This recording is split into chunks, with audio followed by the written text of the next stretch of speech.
Okay, I guess we can start the session for today. And Assalamualaikum warahmatullahi wabarakatuh, and good morning to everyone. I'm Malik Arman, the Deputy Director for E-Learning Unit at the Center for Professional Development, IIUM, and I'll be the moderator for today's session. So today, to gain the barakah for today's event, let's start with the recitation of Kitab.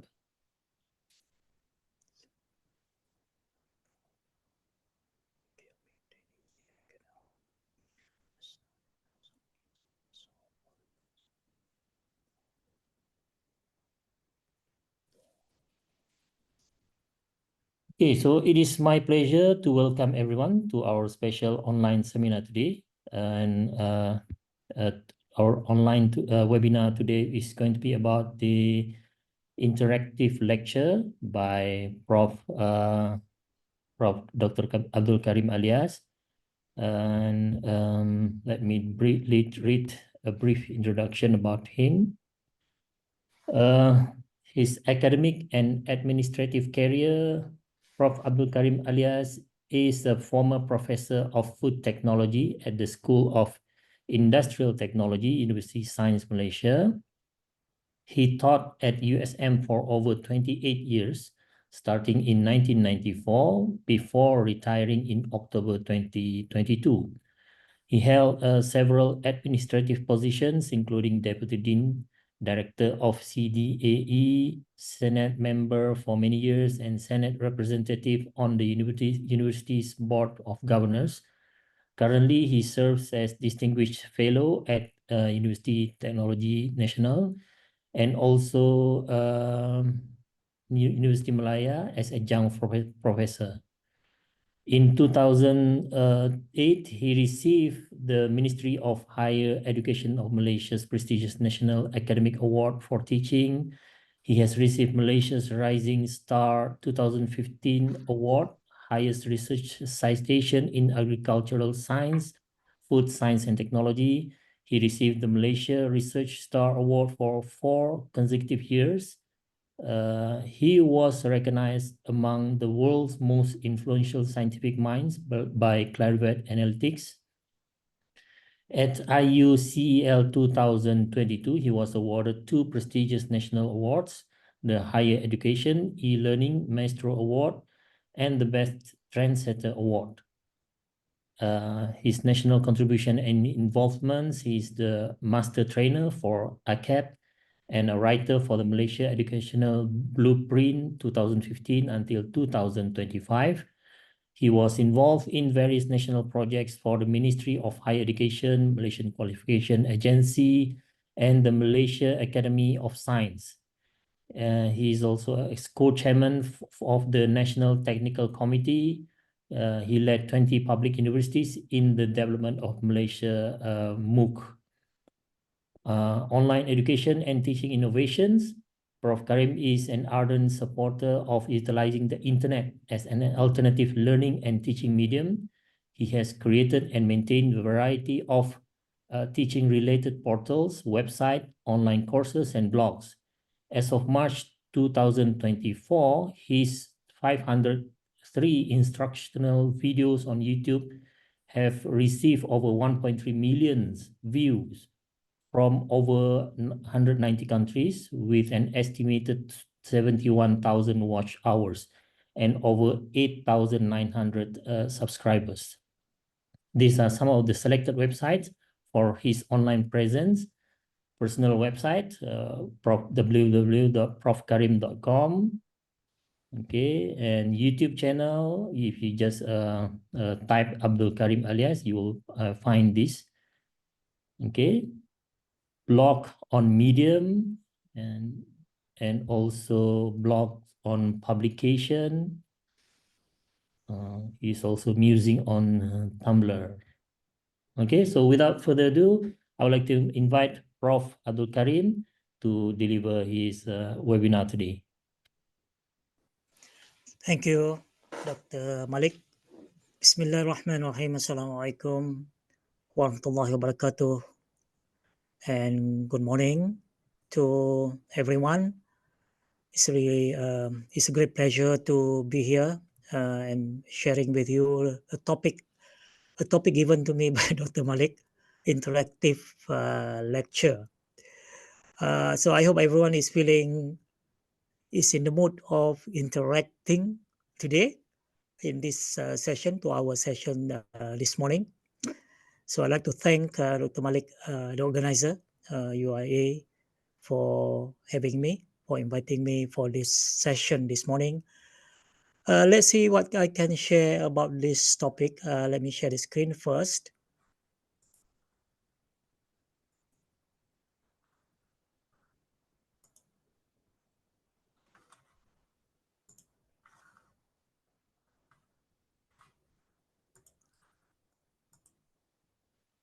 Okay, before I proceed, please confirm, Dr. Malik, can you see my screen?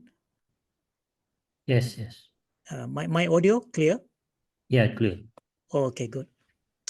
All right, so this is the topic of our discussion this morning, 2 hour, on interactive lecture.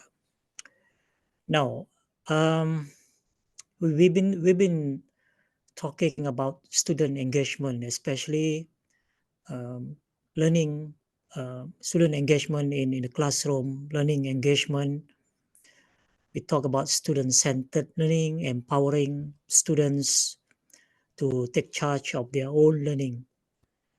But this is slightly a different take, looking on lecture, interactive lectures. So let's put our thought together on this. And this is the first point in our session this morning, that I like to see how interactive, how responsive are the participants to any activities that I have planned for us this morning. So the first thing that I like you before that, of course, these are learning outcomes. So hopefully that we can achieve at the end of this session. Understand the key principles. Maybe I don't write I don't write the outcome properly there. Basically, to describe or to explain the key principles and benefits of interactive lectures.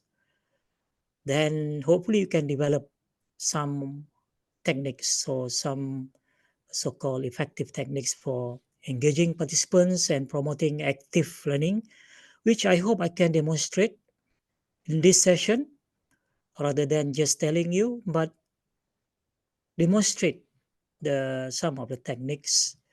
And keep in mind that when we talk about interactive lecture here, it should be any approach or strategies or techniques that we use should be applicable both in the face-to-face or in the online session. But of course, for online, uh, probably we need to use specific tools that we can use. In most cases, those tools can also be used in the classroom, which I will show you some examples, some of the tools later that you can use online, you can use in the classroom, you can use before the class, during the class, after the class as well. Because when we talk about engagement, when we talk about interaction, it can happen anytime, before, during, or even after the class. Number 3 here, explore best practices for incorporating technology and facilitating group discussion. When we use the term best practices, it should be those practices that have been shown or proven to work, meaning that it's evidence-based. We have data from research to show that it works. So it worked and it worked well. It's not only work, but work well. So when it work well, then those can be regarded as best practices. Number 4 here, to learn some strategies for assessing learning outcome and overcoming common challenges. I may not have time to really focus on this, but let's see how it goes. And gain practical insights to design and deliver impactful interactive lectures. Now, first questions to engage you um, in this topic before I dive deeper into this. What comes to your mind when you think of an interactive lecture? What comes to your mind first?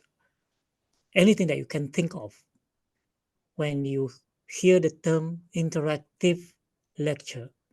Can you respond to this question in the chat box? Let me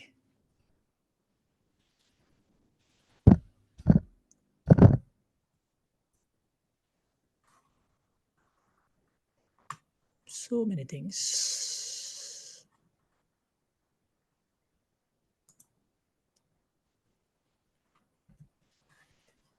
Okay. Let me find the chat box here.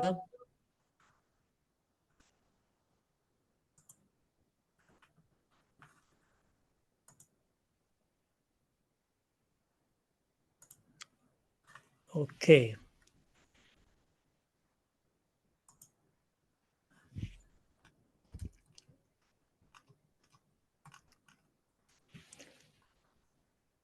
Two-way communication, Kahoot, yeah, why not? Anything that come to your mind, Kahoot, exchange of ideas and messages. Thank you.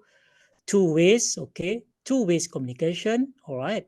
Engaging, participants need to actively participate. Good. Engagement and two-way communication. Good. Two-way communication, active participation using gadgets. The lecturer, wait, using gadget, engaging in discussion. The lecturer doesn't talk alone. Yeah, like what I'm doing now, I'm talking alone. Active participants involved is jumping. Involved with activities, audience engagement, which I'm trying to do now. Learning together, yeah, that's good. That's good point. Co-learning or learning together rather than just one side. So actually, we learn together here. I'm learning, you are learning. You can share what you learn, what you know. So yeah, let's see. To engaging participants need to actively participate. Active participation, learning together. Interactive lecture includes tak sempat baca. Everyone talking, lively and productive teaching and learning. The student is the main band. The main band. What does it mean here, Muhammad? Dr. Muhammad Ali Al Ramadin. The student is the main band. I'm not sure what you mean here. Content of the lecture will involve student ideas and reflection. Yes. Responding to users' input. Multilateral learning. I like this. Multilateral learning. A lecture that invokes responses and mutual engagement and communication between the speaker and the audience, a variety of learning teaching tools. So, yeah, I think this is a very good point in typical communication, effective communication where uh, you know the people exchange ideas, exchange opinion, views. um, Students feel welcome, willing to participate, learning from each other, sharing and exchanging knowledge. Right, that's good. Thank you so much for those who have responded. Um, I'm trying to find something different from what have been shared here. Active participation, sharing, and so on. Zikir and fikir. Zikir and fikir. Wow, that's good. Coming from UIA, so zikir and fikir. What else? Can you think harder? What else that can come across your mind? Can you think of when you hear the term interactive lecture here, hands-on, okay.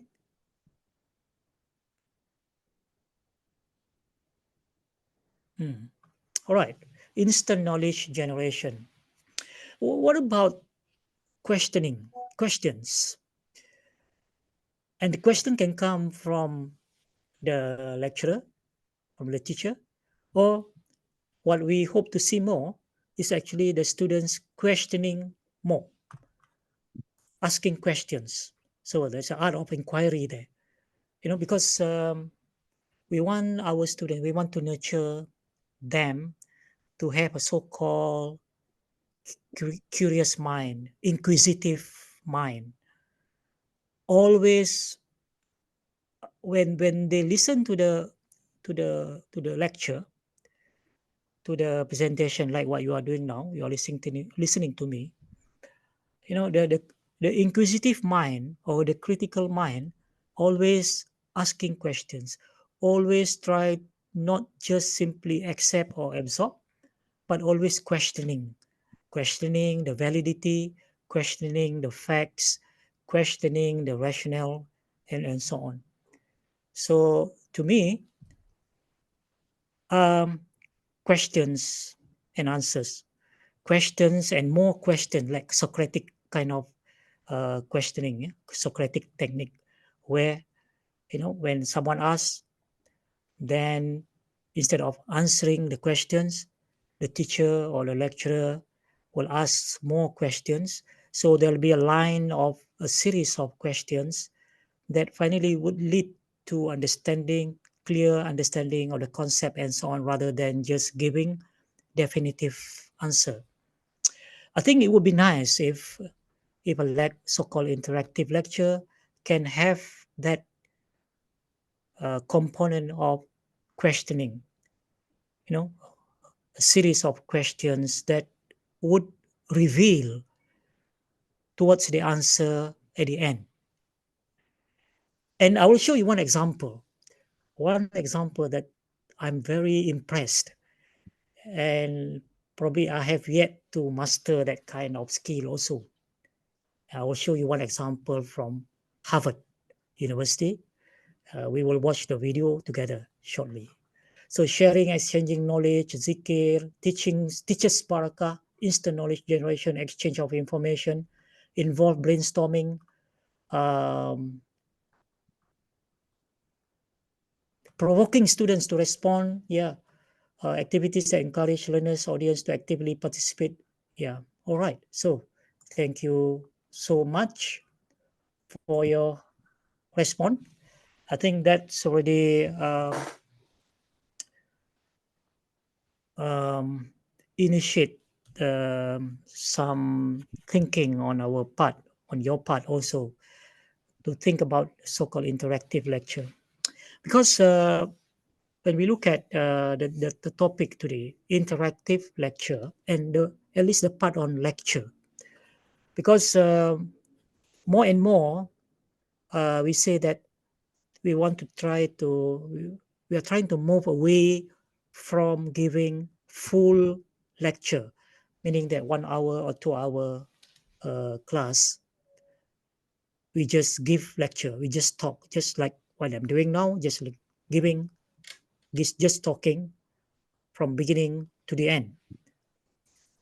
Although we would say that it, if you are really, if the speaker is really engaging, uh, like the example that I'm going to show you later, you can actually really be engaged during the full lecture session. But most of the time, probably we will see that the lecture is very straightforward. There is no engagement. There is no questions, answer questions and questions, a series of questions, basically just presenting, reading the PowerPoint perhaps, and writing a little bit on the board and explain, and very little input from the students. So basically, essentially, is one way. So when it's only one way, most likely that we cannot say that it's not interactive lecture, because it's only one person speaking, talking. All right, now.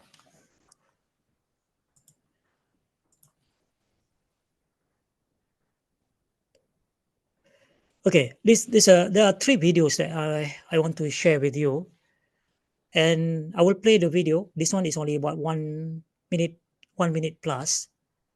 Please watch the video, and I hope you can hear the audio.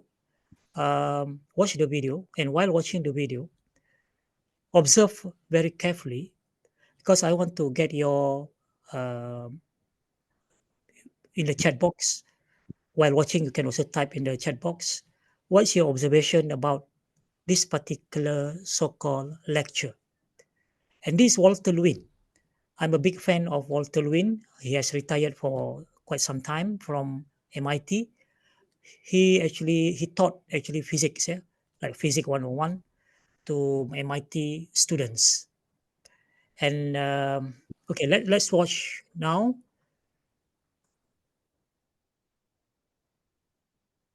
Okay, just pause. Dr. Malik, can you hear the audio? Cannot. Alamak. Where should I set? In the Zoom. Can you try playing it again for a few seconds?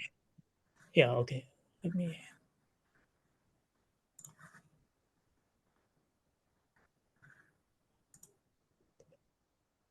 No, the audio, no audio.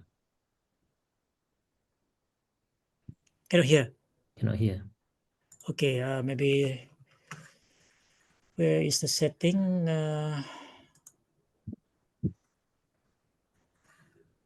Setting for audio more. Setting audio.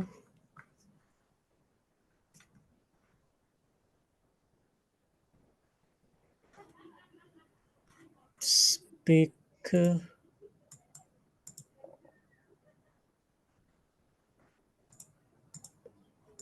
Keluar benda ni pula. Is it this one? Come on. Virtual.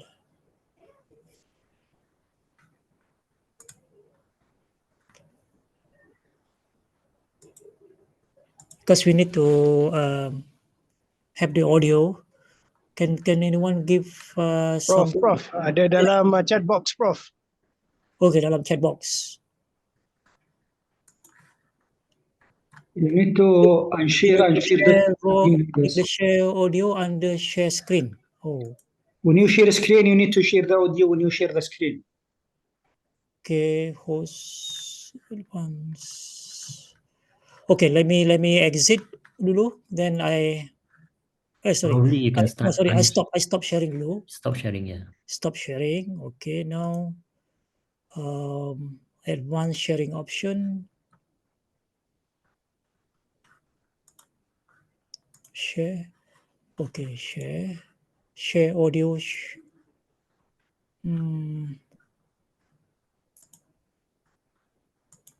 To share audio, share a tab.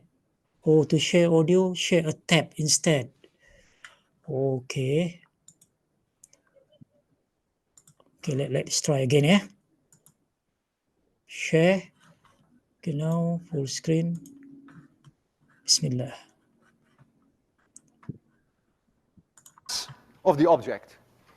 That would mean Okay, if I join the boleh ya? Ya, boleh. Oh, okay. bob and I swing downwards the Maybe bob. I'll start again.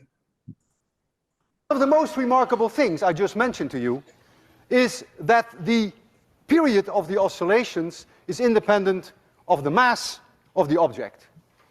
That would mean if I join the bob and I swing downwards the bob, that you should get that same period. Or should you not? I'm asking you a question before we do this awful experiment. You count. Wow, my expectations are high. I want to hear you loud. You ready for this? Yeah. 3, 2, 1. And here is the femur of an elephant. 0.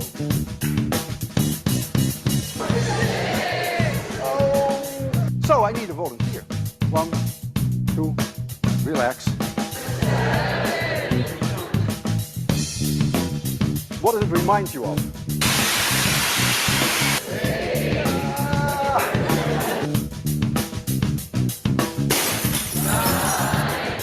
Two, 1, 0.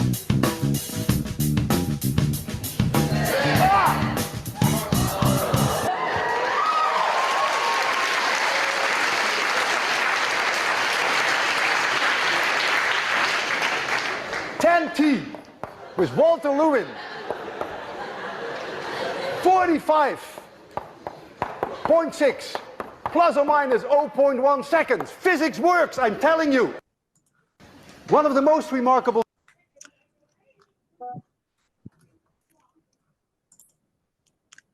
Okay, let's see. You have watched the video. So please share your thought on in the context of interactive lecture, although we have not yet defined what is interactive lecture. But what do you think? What are the features or the characteristics of what you have seen just now? Yeah. So let's see.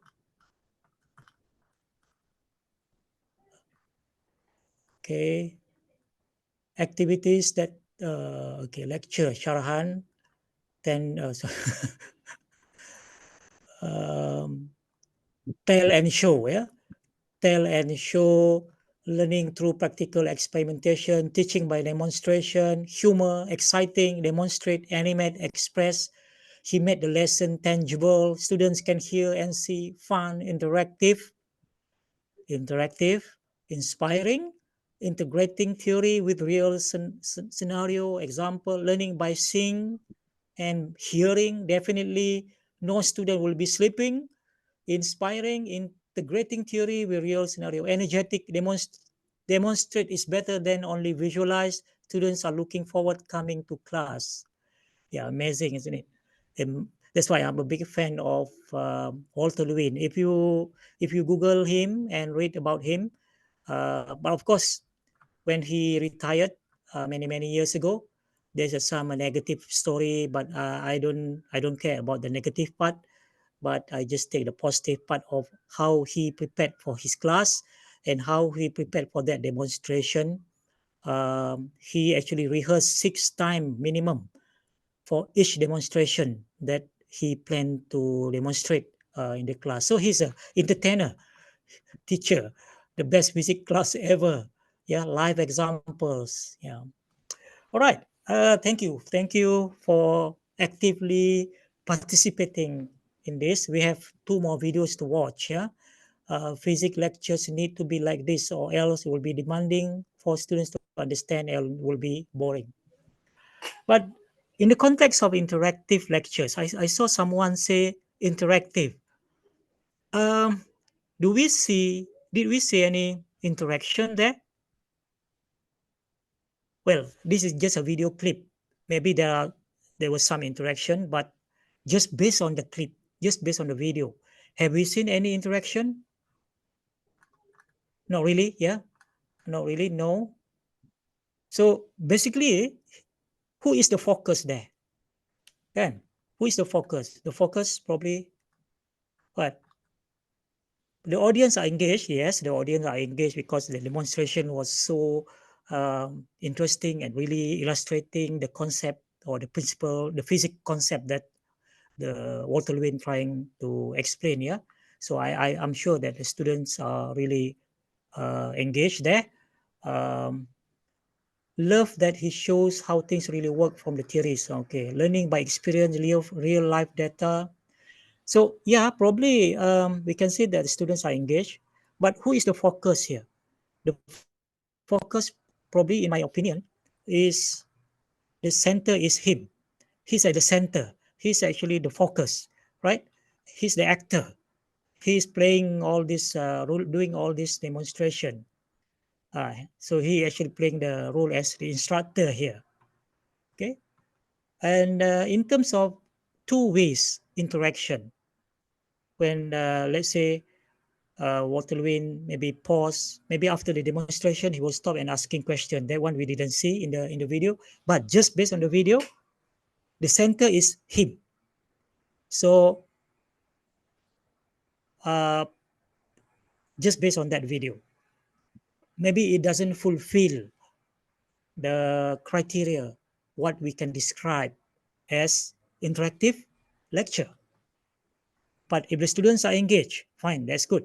At least the students are engaged. We will see the third example shortly, where I believe the students are also engaged. And this is a good example because the class is huge. I probably think that I estimate probably 1,000 students maybe, or at least a few hundred, more than 500 students. We will see the example from Harvard University. Yeah. Now, let's watch a second video. Again, the same thing. Watch the video carefully and at the same time observe and think about in the context of interactive lecture. Do you think this lecture, this particular class is interactive or not? Okay, so I'll jump back to the presentation here.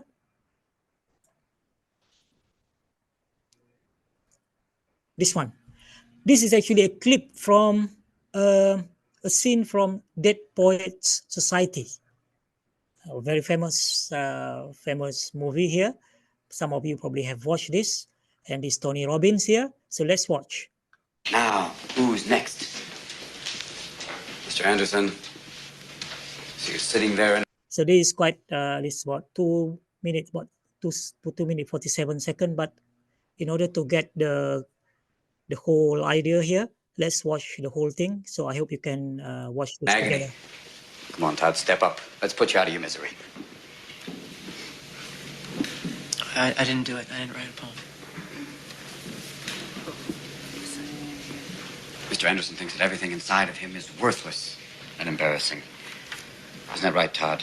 And that's your worst fear. Well, I think you're wrong.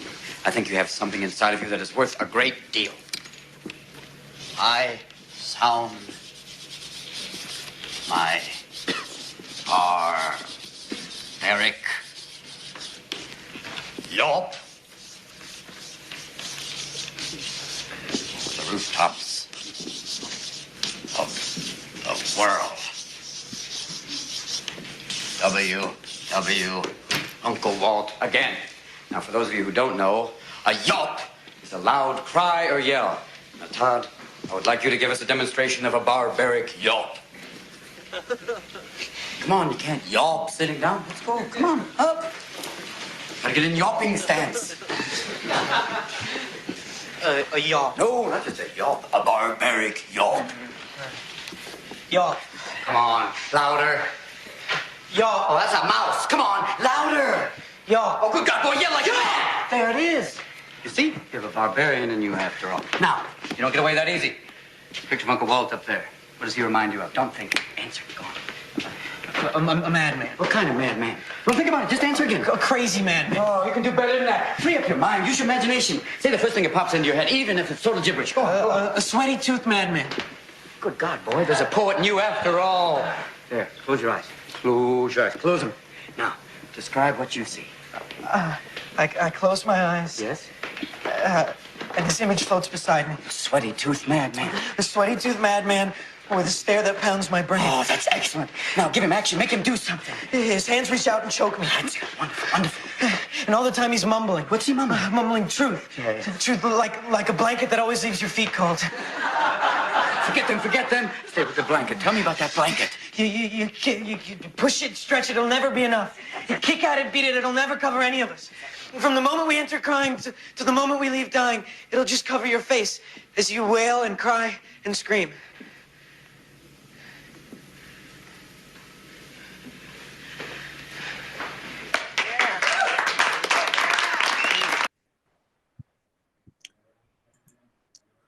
Okay. Well, the video just now, I can use this video to illustrate many points when it comes to teaching and learning. The student just now is pictured as introvert students, quiet students. But in the end, the teacher managed to bring the best or unleash the best out of him. And who knows, after that particular moment or session just now, the student will gain more confidence, right? Will gain more confidence and probably will become a better student, a better communicator, and so on. The role of teacher there is really the passion, uh, the passion to help the student, to assist the students, to unleash the talent of the student. So that's on one aspect or one perspective.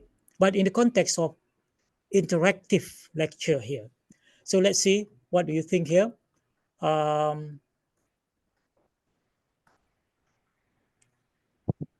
Oh, I don't see. Have you?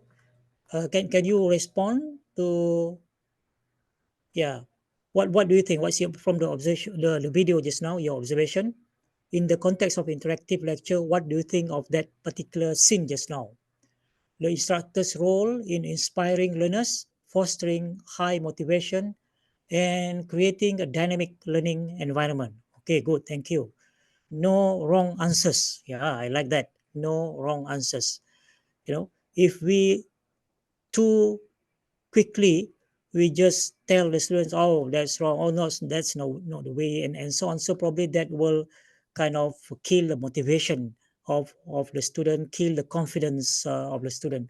Learning by experience, real life data and life experimentation, students were reacting mostly. Love that movie. Intense, yeah, intense. Provoke student to answer. A truly interactive. Thank you.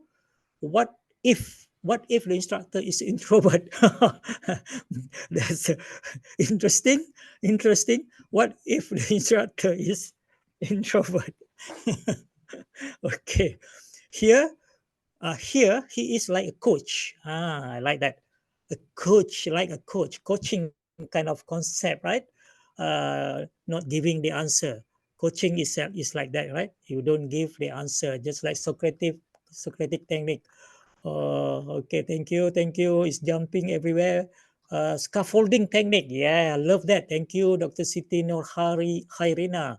I'm looking for that actually. Thank you so much. Scaffolding technique that many of us always overlook. We are too eager to, yeah, too eager to just go through the motion, go through the 1 hour or 2 hour class, get the content covering the content, right? Sometimes you're just rushing into it, and we don't spend enough time to scaffold the student, to provide assistance to the student, temporary assistance to the student, so that they can get up and walk on their own, be independent learner, right? So I like that scaffolding. Thank you so much. Okay, what else? Coaching, yes, act like a coach. That's another good idea there. Facilitator, helping the students realize. Thank you, Dr. Siti Jamain. Scaffolding, building foundation for students. Alamak, cepatnya. Okay, building foundation for students, giving some hint so he can pursue further. Yes, that scaffolding is about holding space and gradually making it feel safe and safer for the student to be his true self, so that he could say what's on his mind.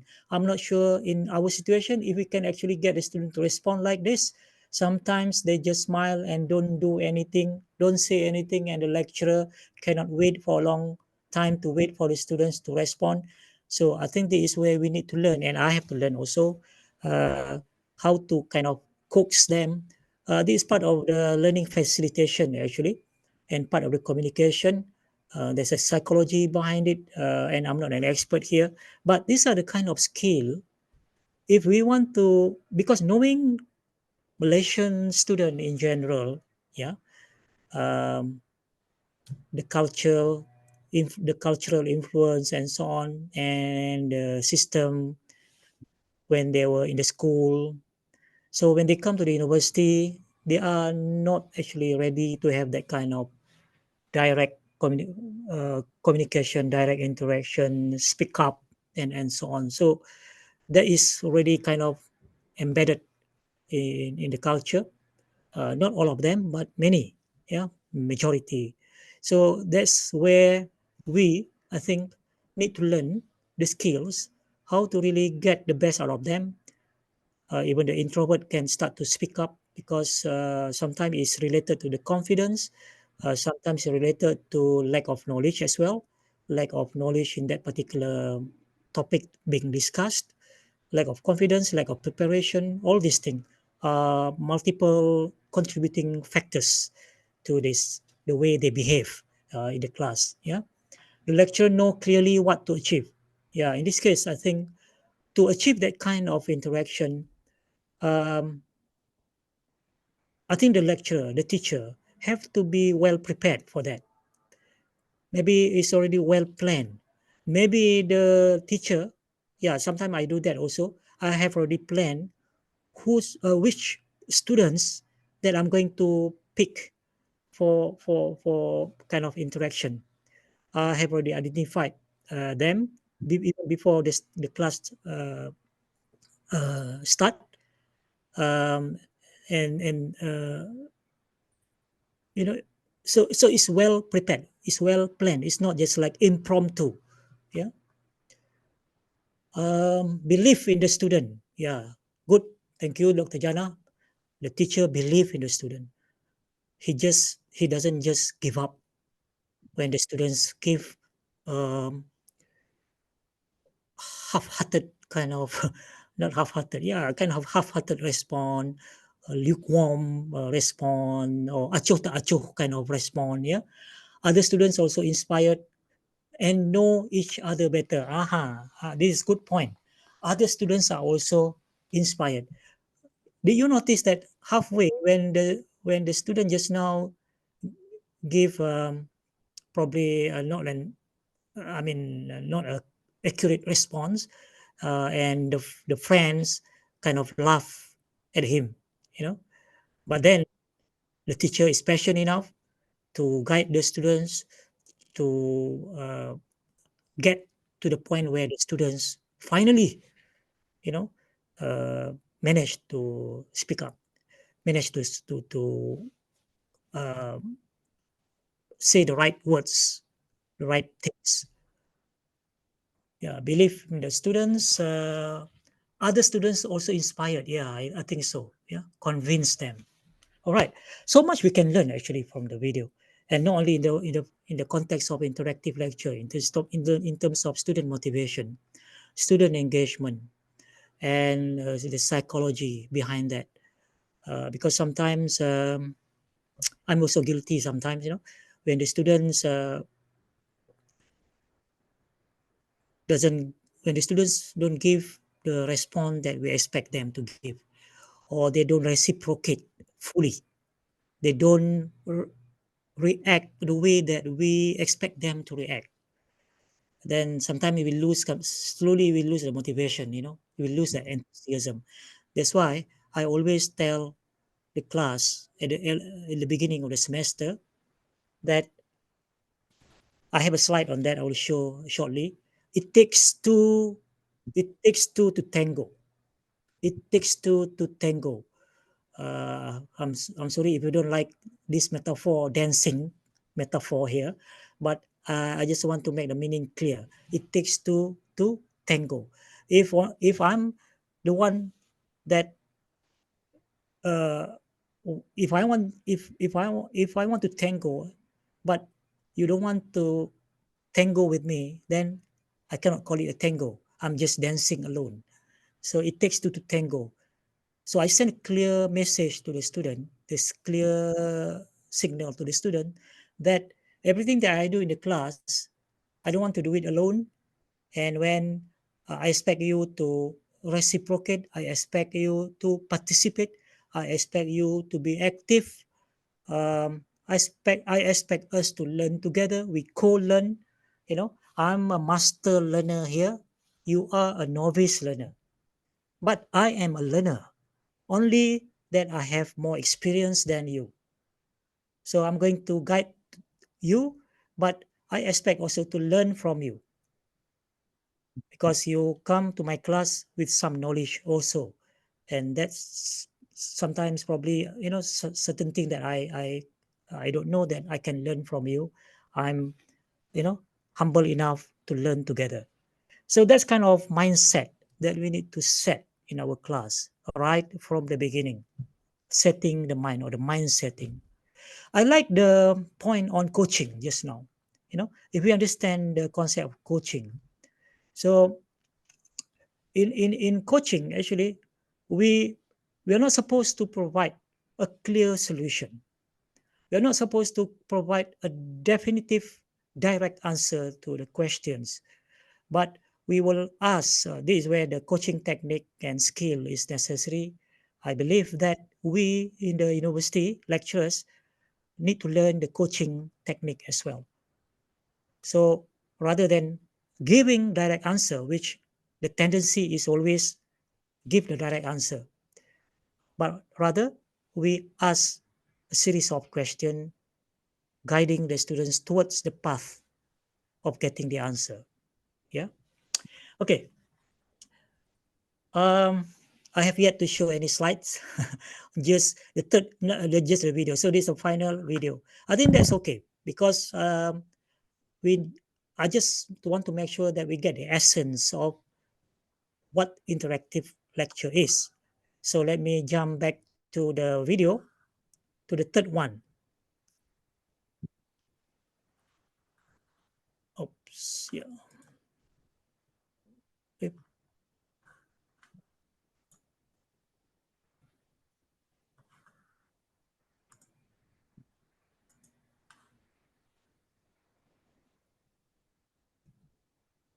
Okay. This is the one that I mentioned earlier, from Harvard University. I watched this video many years ago. I don't remember why I watched this video, but I came across this video, Justice 101. Actually, this Justice 101 subject offered at Harvard University. I believe this course is a common course, meaning just like MPU, mata pelajaran umum, because probably this course is offered to everyone, probably part of the liberal arts kind of studies. So you can see there's a big hall here, and you have also the upper deck here.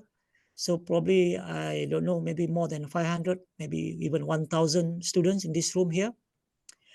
This lecture is about slightly less than 1 hour. And of course, we are not going to watch for 1 hour, but we're going to watch at least a few minutes of this video.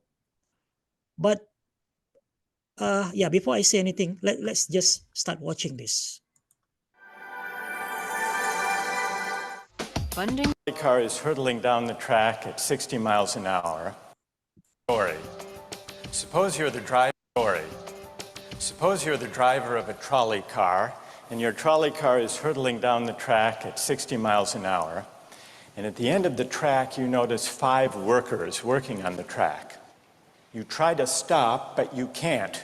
Your brakes don't work.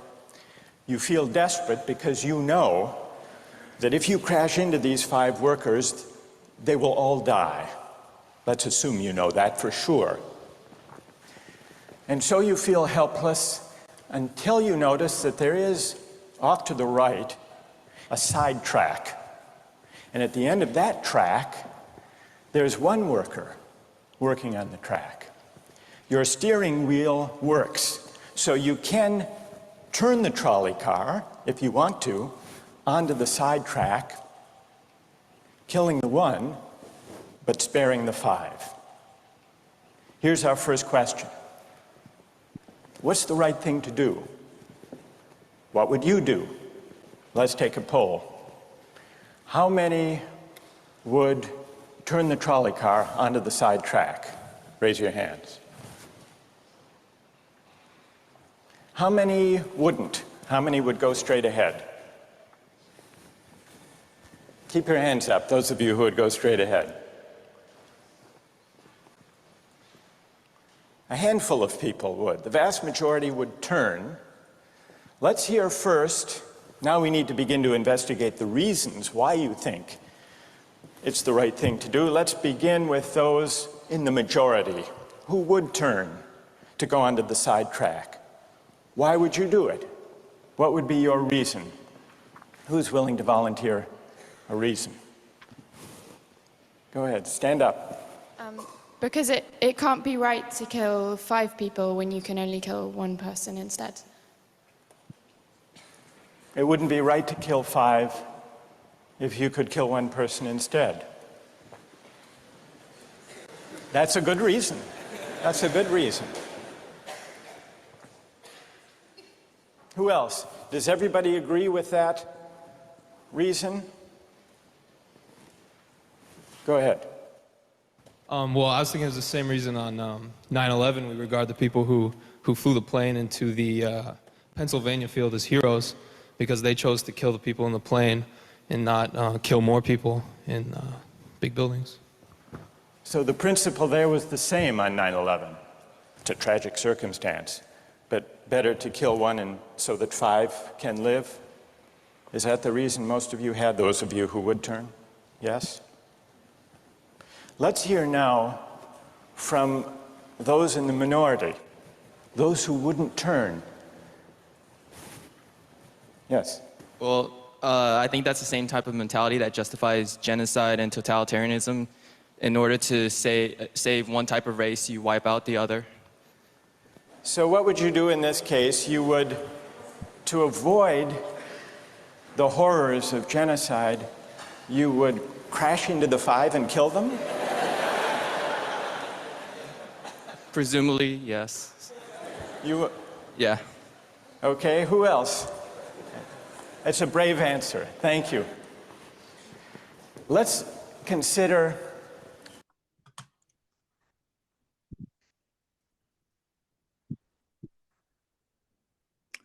All right.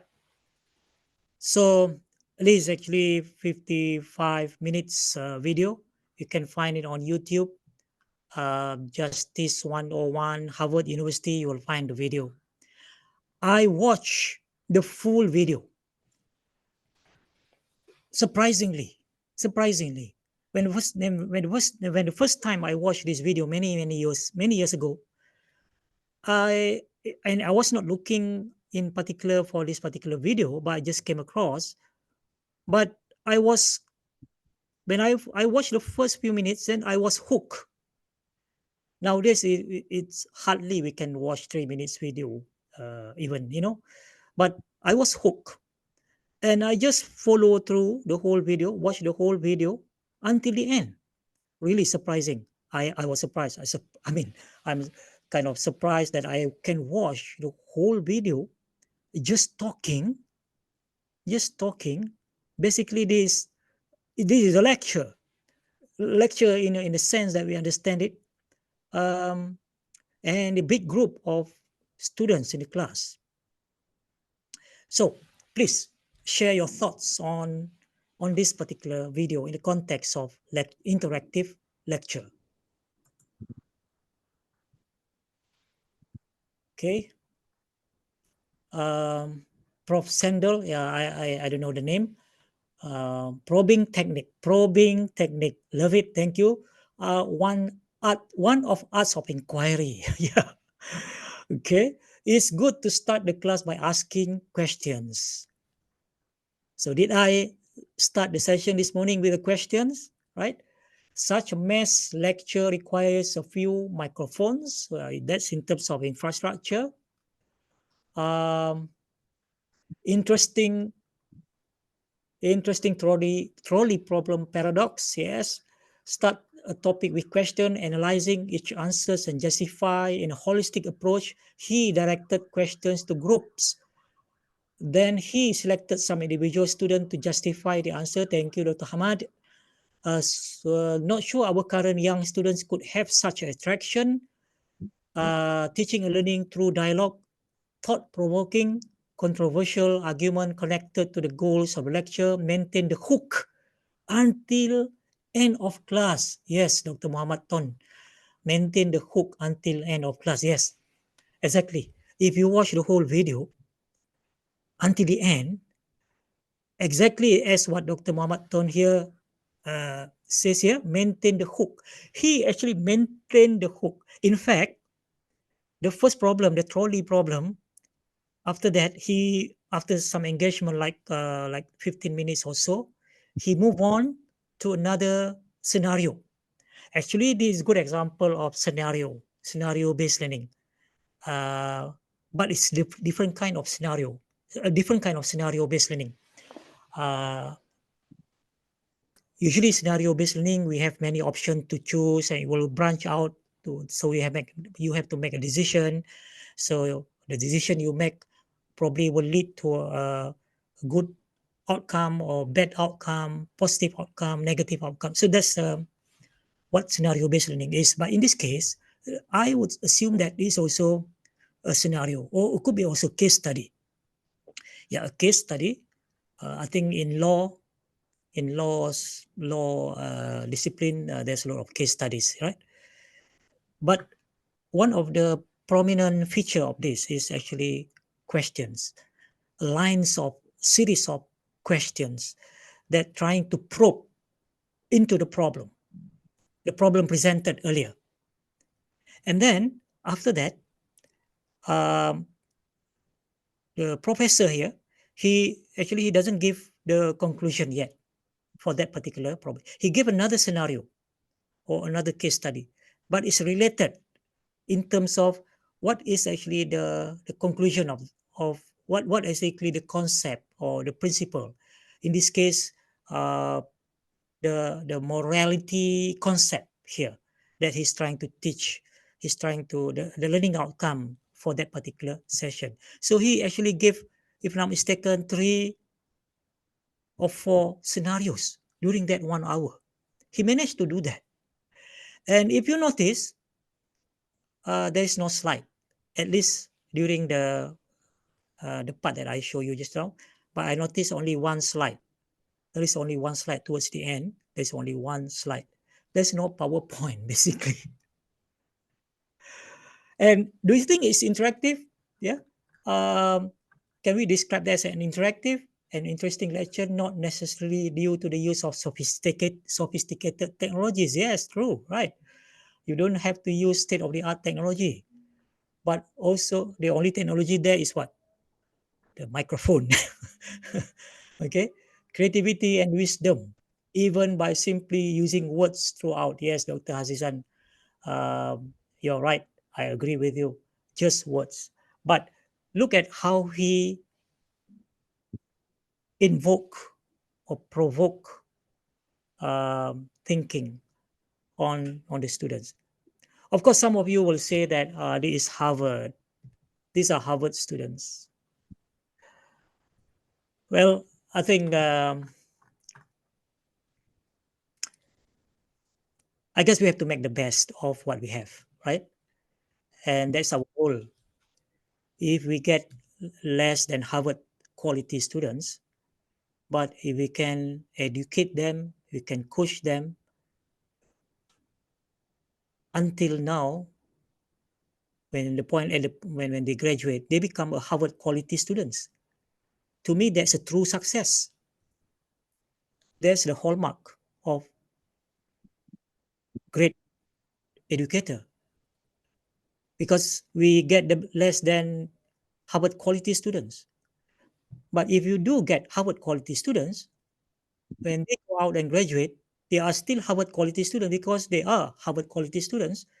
So how much actually your role in making them Harvard quality, because they are already Harvard quality.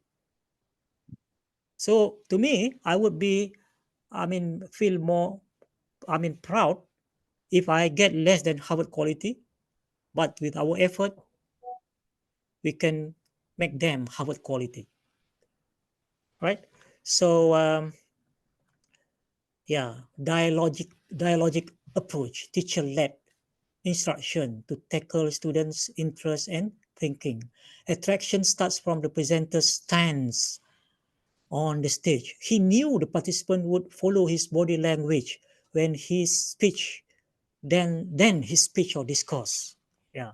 So this is actually intellectual discourse led by someone seen or regarded as experienced, a professor with wisdom, knowledge, and you can see the professor demonstrate or ooze confidence, kan?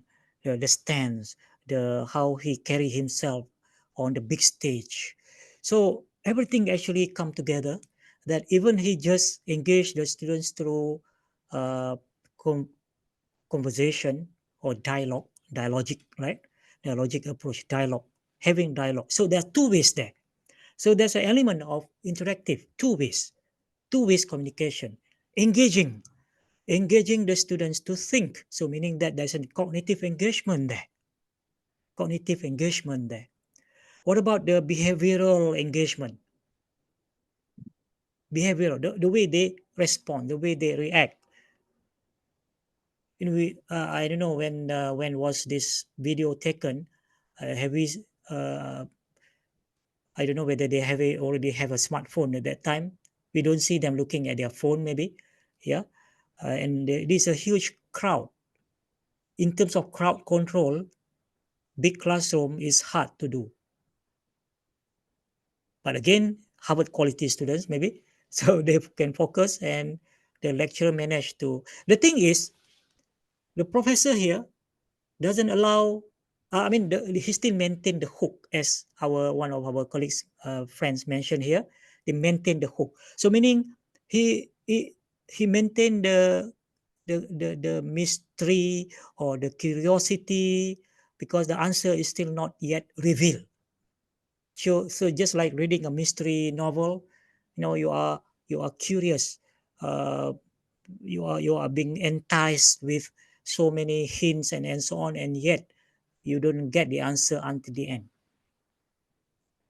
So I believe when we talk about interactive lecture, the role of the lecturer here, the role of the educator is even more important because we have to put a lot of thoughts in the planning of the session.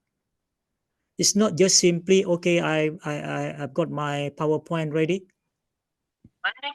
I can go and walk into the classroom, put up my PowerPoint and start talking and just asking one or two questions along the way. There's no scaffolding. There's no checking the prior knowledge. There's no teaser. There is no triggering the interest of the students to start with. Just go straight and showing the slide, explaining to the students, showing how much knowledge that we have in that particular subject because we are a professor in that subject. So we're supposed to be a professor and supposed to be knowledgeable, and we use the time to really demonstrate how much we are, how knowledgeable we are, rather than getting the students. So basically we are trying to transfer that directly, transfer the knowledge directly to the students into their head and register permanently. Yeah. So yeah, that's an OHP. Yeah, this could be many years back. That's an OHP, maybe. All right. Now, so that's all. There's a meaning that there's three videos that I plan to show you. We have now we are halfway through. We have only less than 1 hour. Do we have a short break, Dr. Malik? Kita nak break, short 5 minutes break. Do you want to? I'm okay, but can if I'm okay kalau participant need a 5 minute break, or we can just proceed. I'm okay to proceed. I think we can just proceed. Okay, good. Right, so let's go back.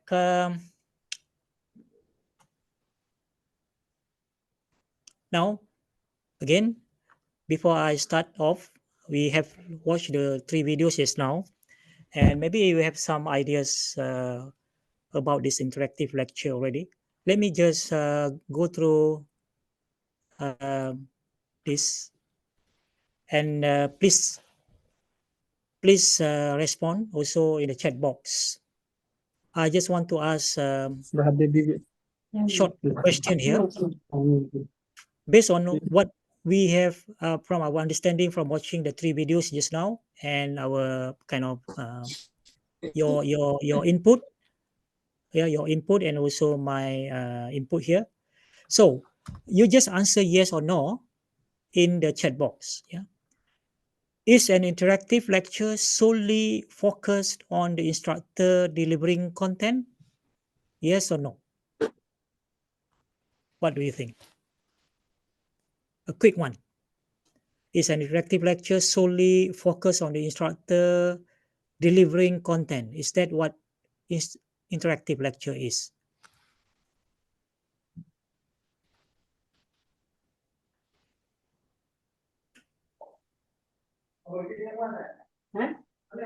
Okay, let's see. Yeah. So I don't think, we can describe it as an interactive lecture if the lecturer only the one who speak throughout the whole session. Yeah. So interactive lectures involve both. So it takes two to tango, right? The instructor and students emphasizing participation, discussion, and engagement rather than just content delivery. Okay, next. In terms of technology, let's say we want to use technology nowadays, especially for online. Can we use polling tool like Mentimeter, which is very popular, or even Kahoot? Yeah, Kahoot. I don't know whether it's still popular or not. I don't use Kahoot much. Last time, I have used it before, but I find that the students get over the excitement very fast, and because everyone is doing it, then they become normal. Okay, so can we use polling tool like Mentimeter or Kahoot to make lectures more interactive? Yes. Yeah. Polling tools allow students to participate actively, offering real-time feedback and interaction during the lecture. I think now some web conference system like WebEx can do polling.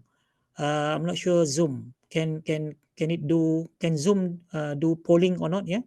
So, but as simple as using the chat box, like what I did just now, that can also. I'm talking about online. Yeah. If in the classroom face to face, then of course we can do that directly. So polling tools can be used in the classroom.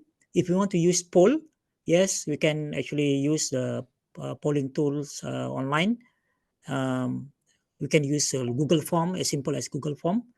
And then when we get the results, we can analyze the results. I prefer to use Socrative, which I'm going to share also with you just now. My favorite tool, which is Socrative, because I can see who got it wrong and whether there's a misconception and so on. So it can tell me quickly so that I can focus on the area or the areas where students seems to be struggling or have a misconception. Then I can explain again. Okay. What about this? Is encouraging students to discuss and collaborate a key component of an interactive lecture? Is it discussion? Can we say that discussion and collaboration key component of an interactive lecture? Discussion, like what we have seen in the third example just now. There's a discussion there, right? The questions and discussion. Or collaboration. In the 3 examples just now, we don't really see an example of collaboration. But can we say that these 2 elements are essential component of interactive lecture? Yes, collaboration and discussion are essential components of interactive learning, allowing students to process and apply information actively rather than passively listening. So here, I'm giving you the questions and I'm giving you the answer in this case. But before that, I expect you to think about it and just respond quickly. So I'm trying to do also a cognitive engagement here, try to get you to think, but a simple question, a quick questions, so that you can get the facts when I reveal the answer, and then you have some thought about it. Okay, but of course, what we should do, what we should encourage, we should actually encourage our students. Let's say in this case, when I reveal the answer, we encourage the student to question the answer. Yeah, question the answer. Or maybe they say, okay, in what way collaboration can help? In what way discussion can be regarded as an interaction or interactive? So if we consistently try to encourage our students to always questions the facts, questions the answer, although it's a well-known facts, maybe there are different perspectives that students can even question about the facts. So we want to encourage that. Does implementing interactive activities in lectures always require more time than the traditional lectures? You just now we mentioned like example, all the three example actually. Yeah. Of course, the first example we don't see much interaction there, but the second example we saw a lot of interaction. The third example there are interaction there, although it's just lectures, it's just talking. But it does require preparation, right? Oh no, what's the question? Does implementing interactive lectures always require more time than traditional lectures? What's the answer? The answer is no. Interactive lectures can often be brief and integrated seamlessly into a lecture, making them time efficient while still promoting engagement and understanding. Depends on how we look at it. To me, if you want to do a short interaction, then maybe it doesn't require a lot of time. Maybe preparing for online, maybe we prepare 1 or 2 questions using Mentimeter. That can be done very easily. But if you want to have a more elaborate, more deliberate interaction, just like the third example just now, I'm sure the professor has prepared. Actually, he prepared like minimum three scenario, maybe 4, for the whole 1 hour session. And that 3 scenarios or 4 scenarios actually interrelated.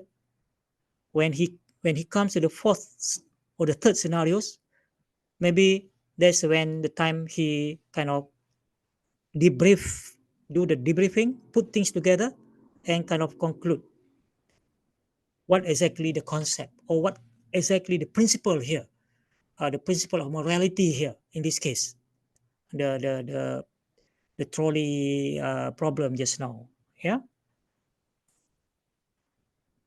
Does an interactive lecture typically involve only digital tool?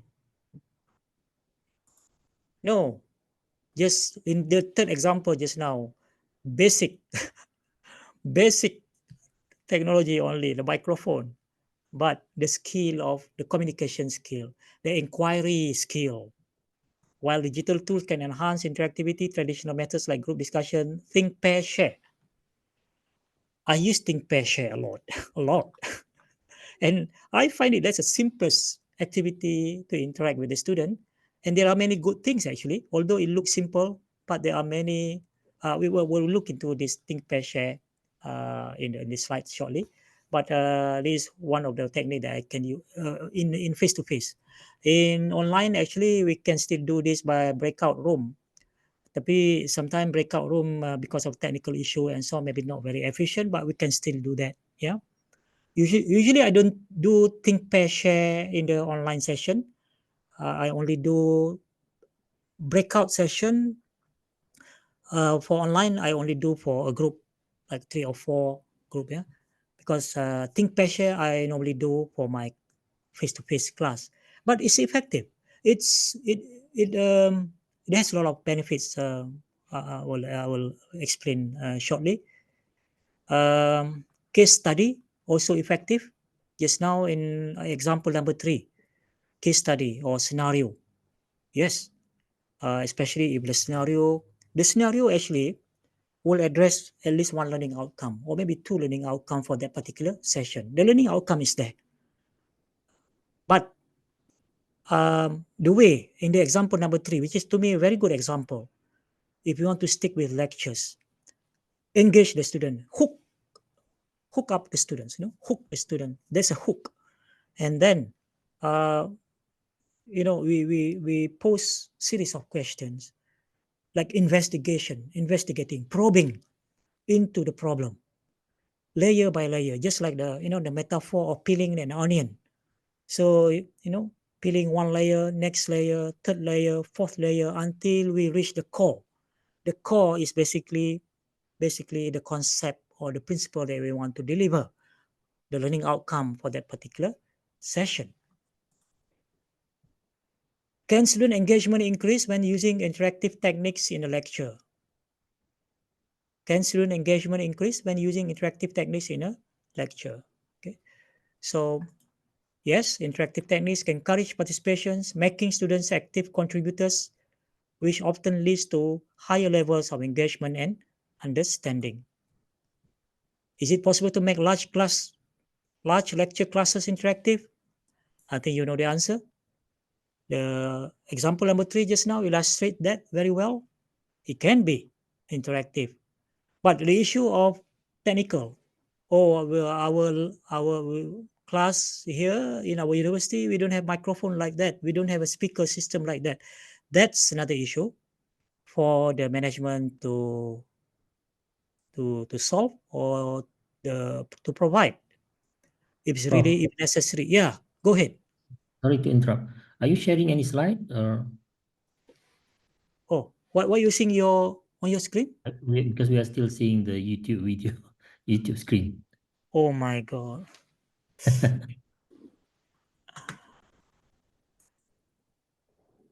Oh, because just now, because I share window. Alamak, tak apalah. Okay, let me stop sharing. Okay, I share screen. Okay. Now can you see this? Yes. Okay.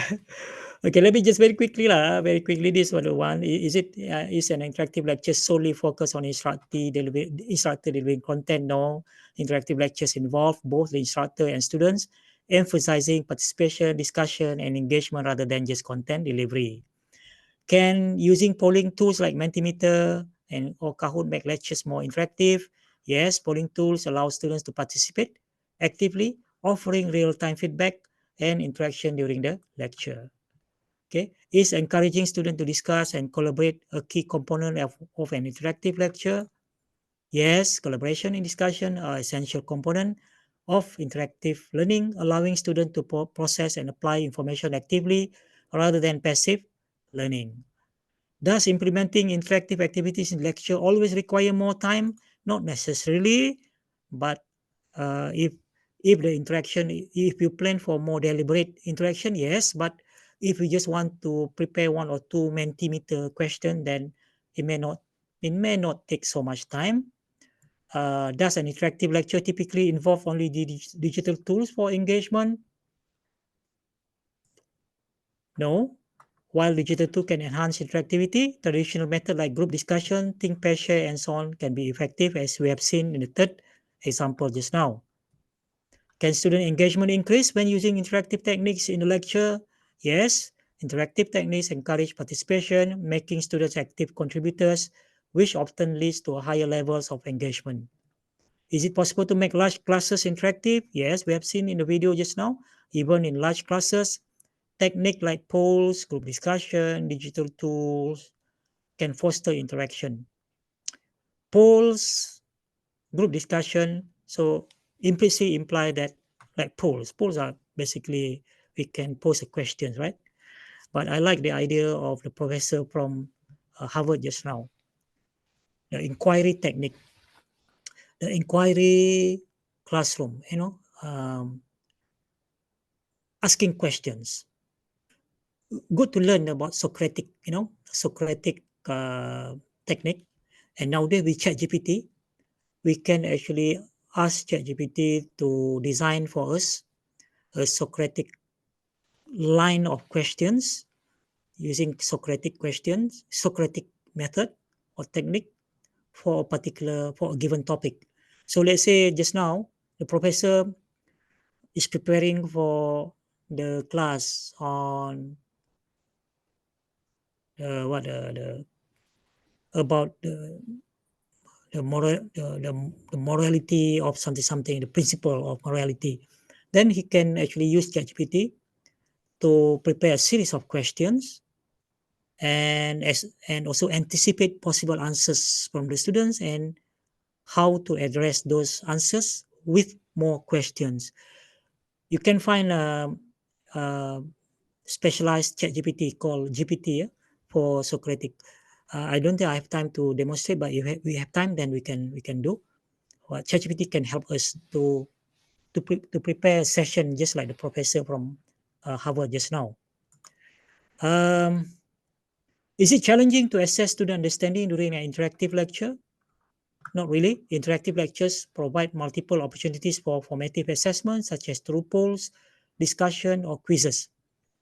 I'll show you an example. For example, after you have a discussion and then you do the briefing for a particular topic, how do you know that the students have got whatever concept, they have a clear understanding, whatever concept, principle that you are trying to make them understand? So a quick one using a tool like Socrative here. This is my favorite. Let's make a quick simulation here. Yeah, let's say we have done a session about copyright. Yeah, about copyright. The title of that particular lecture is about understanding copyright. And then and I have used different approaches, including questioning, answers, questioning, discussion, and using other ways of interaction. Then I want to check your understanding, whether you have got the thing. And I want to know very quickly, I can tell very quickly whether the class have got a grasp of whatever concept that I've tried to achieve. So let me do a quick exercise here. Can everyone go to this website, Socrative? Just type socrative.com on your browser, socrative.com, and then so when you click login, then click login, then you sign in as student login. Then you don't have to sign in to sign up also. So here you will get to this screen, and I will give you the room number shortly. So you just stand by, just hold on. I'll give you the room number. Meanwhile, I will log in as a teacher.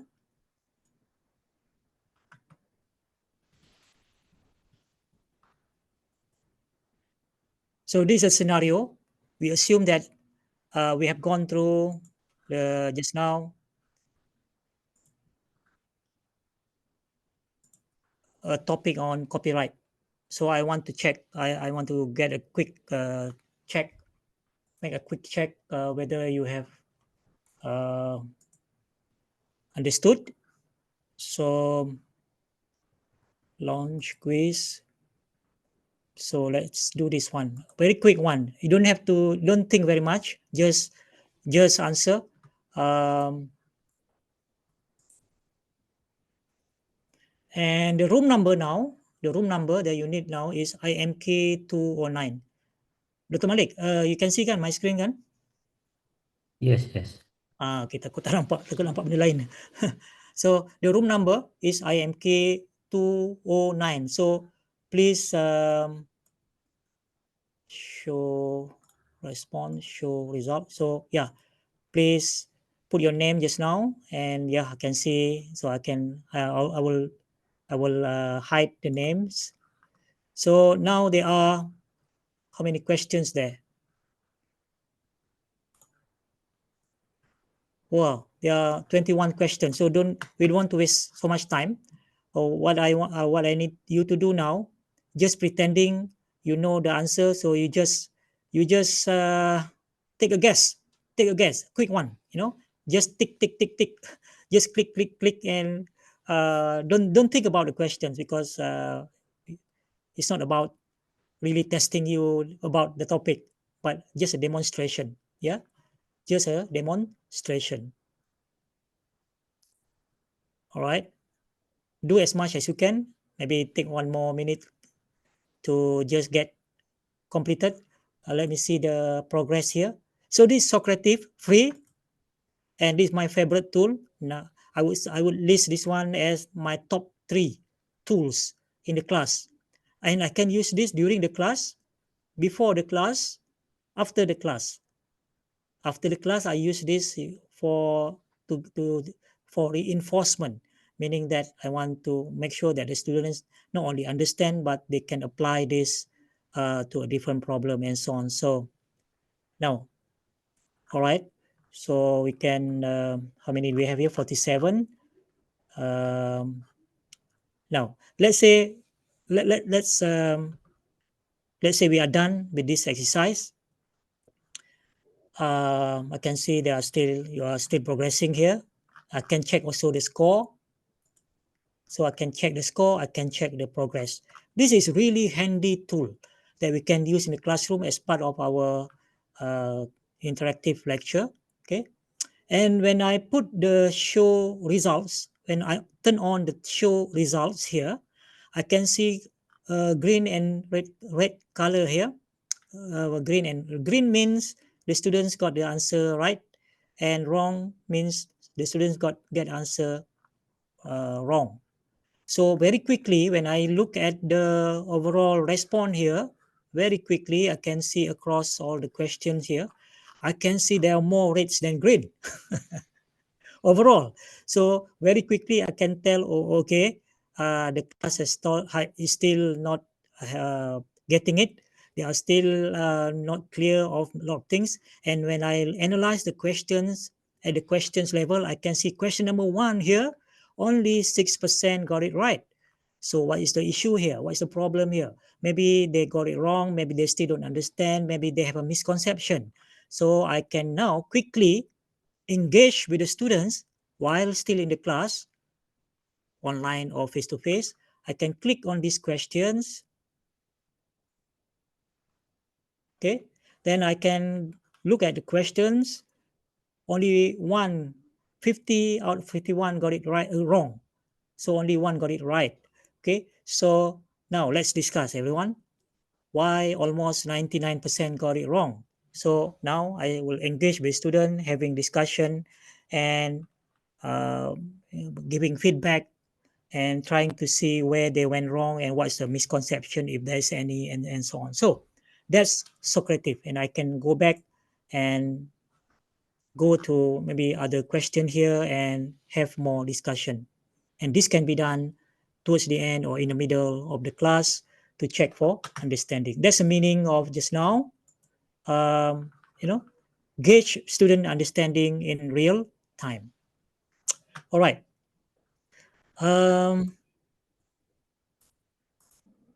Yeah. Right. So I think I will stop at that point. Now let's go back to this presentation now. We have half an hour. I will share the link. I have two presentations that I want to share with you. And of course, I don't go through this slide by slide. So because my approach just now is to talk about it and show you examples of three different kind of style of lecture, and I'm sure we can relate some of this. What you have seen actually resonate with your own practice in the classroom. Yeah. So when we talk about interactive lecture, let's look at the word itself, the title itself, interactive. So yeah, I want to check again just to make sure that you are seeing the screen, the right screen. Dr. Malik, can you verify you are looking? Yeah, and we can see the Right. screen. Okay. Now, I think I like to actually understand even the word. So when we say interactive by dictionary definition, involving communication between people or reactions between things that work together. The ocean and the atmosphere form an interactive system. In computer system, interactive computer program involve the user in the exchange of information while the computer is in operation. But basically, in terms of interactive lecture, because it involves people, involving communication. So communication is the key there. Communication is the key there. And communication, so there are many experts there at UIA, is best happen in the social environment. It's best happen when when there's an exchange of ideas, exchange of views, people actually talking with each other. So communication between people or reaction between things that work together. And lecture, a formal talk on a serious subject given to a group of people, especially students. So that's basically, we understand the word lecture, the connotation of lecture, basically one-way street. But here, interactive lecture where, okay, maybe the bulk of the session is basically the professor is speaking or talking to the students, but there is an element of where students are given the opportunity. We, the lecturers, create that opportunity, the space, the opportunity for students to share their thoughts, give the students the opportunity to speak, to have a voice. We give them the voice as well, not just our voice. We give them the voice. So interactive lecture is also giving the voice to the student, empower them to share their thoughts, to share their opinions. They are adult students, mainly in our context of university. They are adult students. And some of them probably have some experience that they can relate to the problem at hand, problem that being addressed there. And he or she can share their thought. They probably feel proud to share their experience on that particular area. So that's a interaction comes in. Yeah. And I'm sure everyone here, the fact that you are here, when you look at the title interactive lecture, I'm sure the reason why you are here, you want to learn something. How do I make my course more interesting? That's the bottom line, right? The bottom line why we are interested to even look at or listen to this topic, because everyone want to make their course interesting, engaging, fun, like the Walter Lewin in the first video just now, engaging, like the second video where the teacher Tony Robin is trying to engage the students, although the students initially not giving the right reactions. He just kind of taking it lightly. But and yet at the end, we want to achieve meaningful, deep, meaningful, impactful learning. The learning outcome is not only achieved, but achieved in an effective way. It will stick, learning that stick. And not only learning that stick, learning that can be applied, can be translated into something tangible, something useful. That's what deep learning is about, because when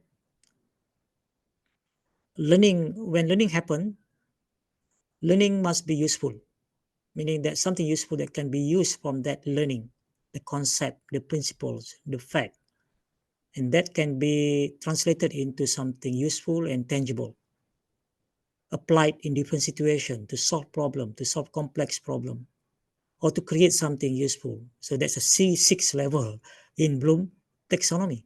Everyone is striving to make their class interesting. I'm sure everyone has that kind of motivation. But then we realize that despite our best effort, sometimes we don't get the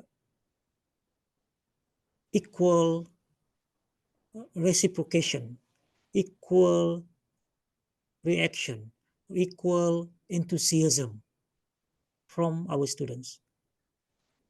Because it takes two to tango. And this is where we need to find ways how to do it. And we have seen some example in the 3 videos just now, and some approaches that we can use. Yeah. So basically, we have defined the essence of interactive lectures: active engagement, fostering dialogue.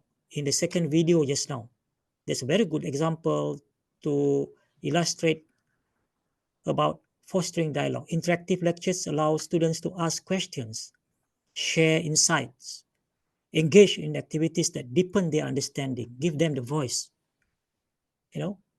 give them the voice, let them speak, let them share their thoughts. And we should not tell them that, they are dead wrong, or, we don't be too quick to say that they are wrong. In the third example just now, I think the professor illustrated that very well. Oops, yang keluar ni. Active engagement. So I have a second presentation here, where the whole presentation talk about active engagement, and I will give away these 2 presentations shortly, the link that you can use to access. But the bottom line is, when we talk about student engagement and interactive lectures, what we hope to achieve is actually to engage the students cognitively. Let them use their brain, let them engage with their brain, let them develop that critical thinking, problem solving, let them think about the issue. So in the third example just now, in the second example also, I think the second video and the third video really illustrate or demonstrate how the lecturer can play the role to coach the student in the second example, or to guide the student in the third example to develop that critical thinking. The opportunity is given to them. Okay, so you have to create that opportunity.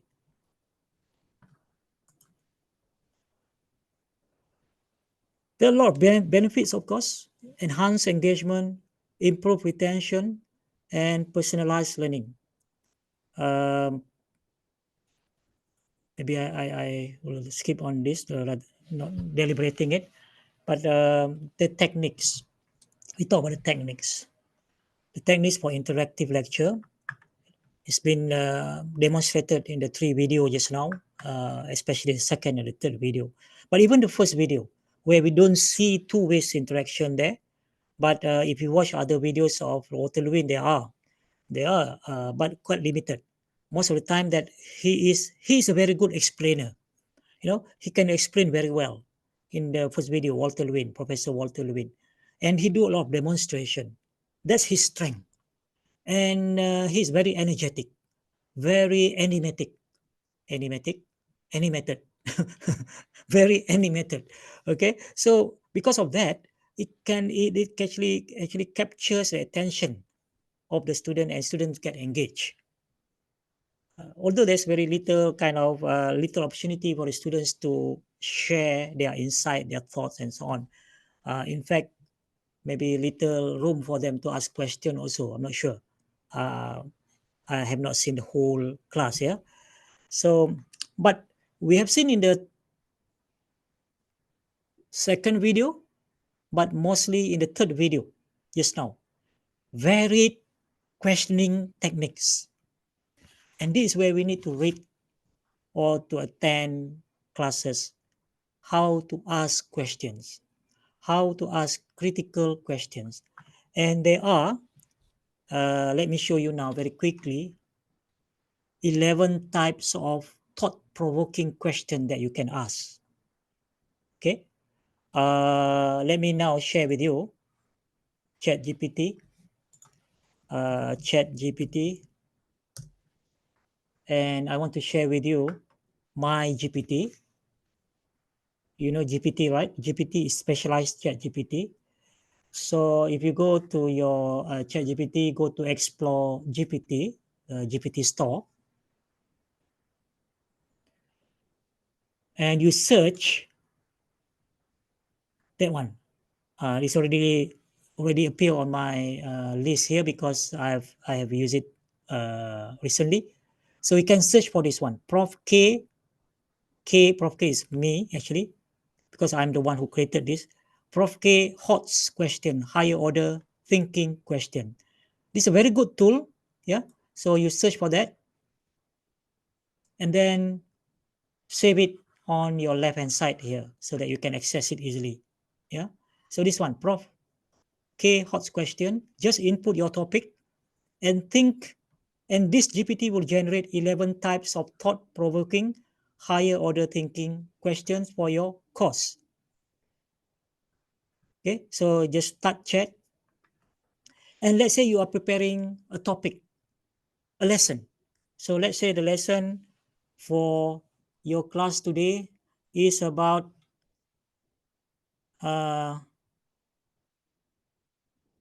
petrodollar. Okay, so the future of petrodollar. You know what petrodollar, right? Recently, Arab Saudi decided not to renew the agreement where Saudi will sell the oil in US dollar, right? And that's how US come to the become the hegemonic. Yeah, they control the world with their dollar. Just put the title of the lesson, the topic of the lesson, and of course, if you want to give more description, the learning outcome, everything is even better. But this one, a quick one.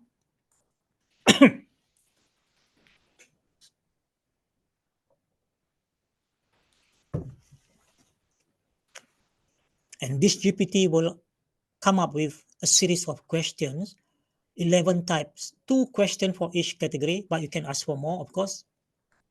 Synthesis question, evaluation question, problem solving question, predictive question. Let's see, predictive question.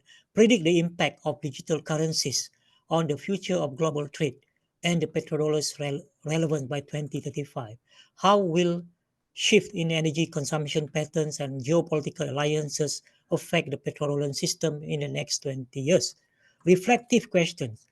Reflect on the ethical implication of maintaining a global financial system tied to fossil fuels on the petrodollar.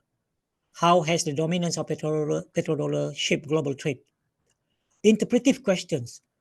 What are the implications of recent geopolitical move by countries like China and Russia to move away from the petrodollar? Critical inquiry, counterfactual questions. If the petrodollar had never been established, what might the global economic landscape look like today? Hypothetical question, paradoxical questions. Imagine if we prepare a series of questions. This is actually really hard, thought-provoking, really engage students at the highest level of critical thinking. Just by preparing questions, series of questions.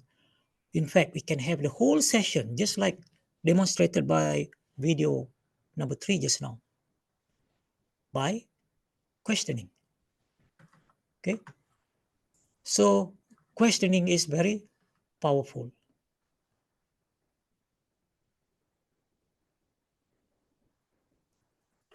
Opportunities for feedback or hands-on activities. Let me show you. I believe that one of the technique that we can use to engage students and learning together with the students is the scenario-based learning.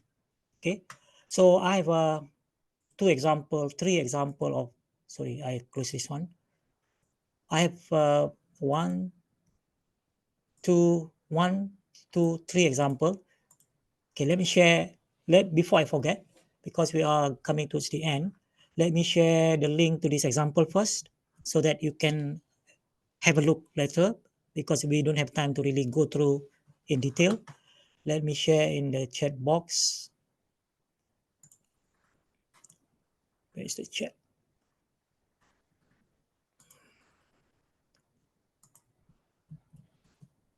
It's number one. Number two, these are examples of scenario-based learning. Yeah. So please click that and bookmark the link so that you don't lose it. And the third one is this. Okay, these are three examples of scenario-based learning. I pick up a very good example for this. Scenario-based learning, yeah, to me is really powerful. Let's say I come to the class, whether online or face-to-face. I have a learning outcome set for that class, and I have designed one scenario where this scenario will actually deliver that learning outcome. So I will go through this scenario step by step together with the student. Okay, let's say this is a scenario. We are proud of, okay, let me look at this one first. The art of negotiation. Can you talk your way into higher pay? So this could be a course in communication, maybe. Yeah, a course in communication. The art of negotiation. Can you talk your way into higher pay? Or it could be a course on conflict resolution, maybe. Assalamualaikum, Prof. Karim. I Waalaikumsalam, guess yeah. you did not share the link directly to all of us because only certain I'm also not aware to whom you shared the link just now. So we can't access to the link at the moment. Oh, just now. Oh, direct message. Thank you for. Okay.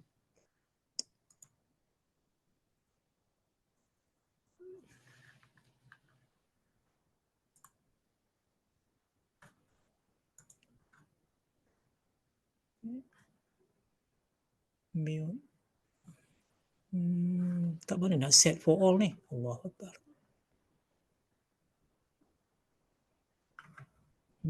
Just now I messaged to someone. Where is the to set? Click the name there, Prof, and you'll find everyone. That's one of the options. Everyone.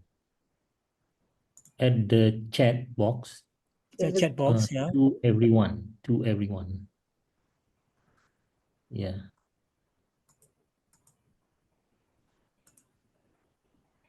Okay. Dah to everyone got. Belum. To everyone. To, yeah. Okay.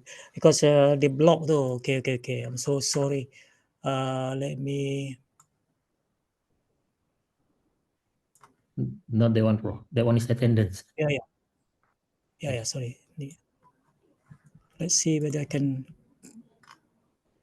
Oh no, campur pula. Okay, tak apa. Do it again. Copy, chat. Okay. Second one, copy, chat. The third one, the art of negotiation. Yeah. Three good example of scenario-based learning. I'm a big fan of scenario-based learning. Yeah. Kalau kita nak buat session untuk scenario-based learning, there will be another time how to create. It's not easy actually. Tapi dengan ChatGPT and so on, it become easy. Then to build that. But anyway, this is an example. Yeah, we have the scenario. Okay, we have the scenario, and of course, this scenario has been designed to address the learning outcome. Then we start the course. We start the scenario, and we can do this in the face-to-face. We can do this online also. Okay, this is a scenario. Ring. Then there's a video there.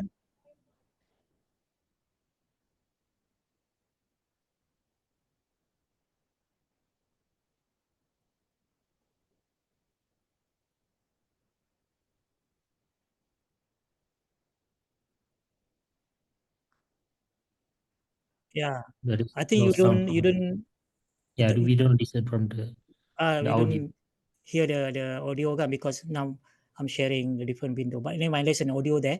Then after you have listened to the video, then only you can continue. So we can design actually using the software. We can design, okay, Jane's offer is a little lower than what you like. How should you respond? So now at this point, you pause, whether if you do this online. Okay, let's discuss this. What do you think? So ask them to give their opinion in the chat box or in the face-to-face. Actually, it's easier, of course, to do this in the face-to-face environment. Okay, let's discuss based on the principles, based on the concept of negotiation that we have learned just now, or we have learned last week. How do we deal with this situation? So they say, okay, let's the first one. Everyone, majority say the first one. Okay, let's see how this. Oh yeah, you got that right. Congratulations, everyone. So these are the feedback. Then we continue again. So very quickly, that's another scenario. 3 days later, and we can continue and so on.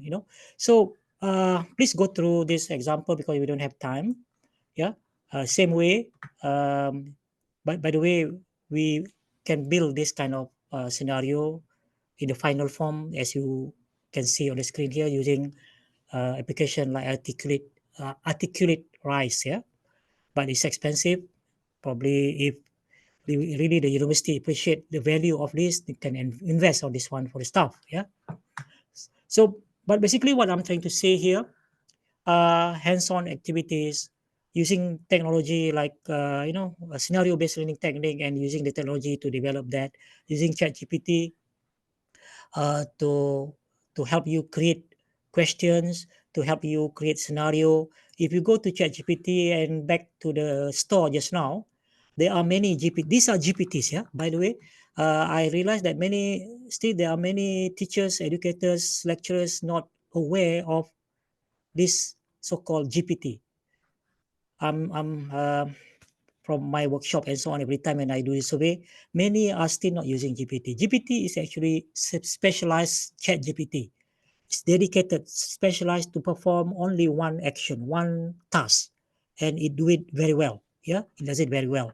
So let's say you want to find GPT to do scenario-based learning, to help you doing scenario-based learning. So you just type and you'll find there are many, including mine, including my own GPT.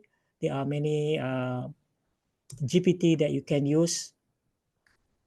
Apa lambat ni?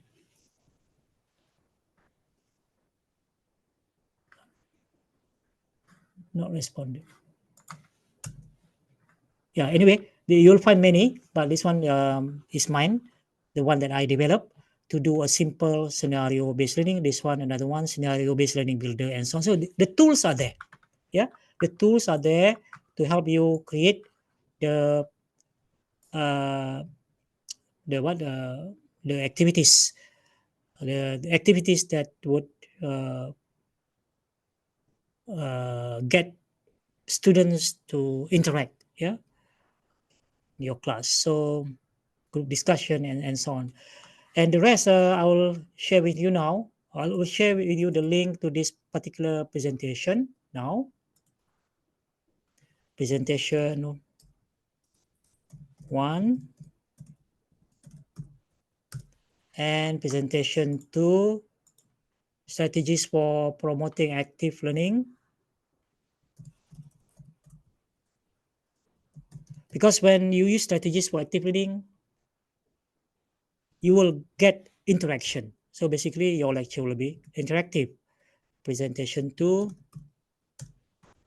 Then I will also share with you, I don't have time to talk about Ghanaian. This one, engaging learners in this module, is also a very comprehensive module where you find there are 13 ways, 15 actually, 15 ways, 15 ways you can design interactivity or engagement in your class. So let me share with you the link to this presentation or module number 3 here. And that's the material which I hope to supplement the sharing this morning, because there's so much we can talk about. We can extend this to 3 hours, 4 hours, even the whole day to create the activities and so on. But I hope I can leave you with the main basically conceptual understanding of what interactive lecture is. I think the 3 videos that we have watched just now, which you can find the link in the first presentation here. Yeah, you can find the video embedded, and also if you want to go to the original video on YouTube, you can just click here. So you've got the presentation, you've got the video. I hope you can go through all the materials to get more understanding on interactive lecture, and start to maybe try 1 or 2 things first.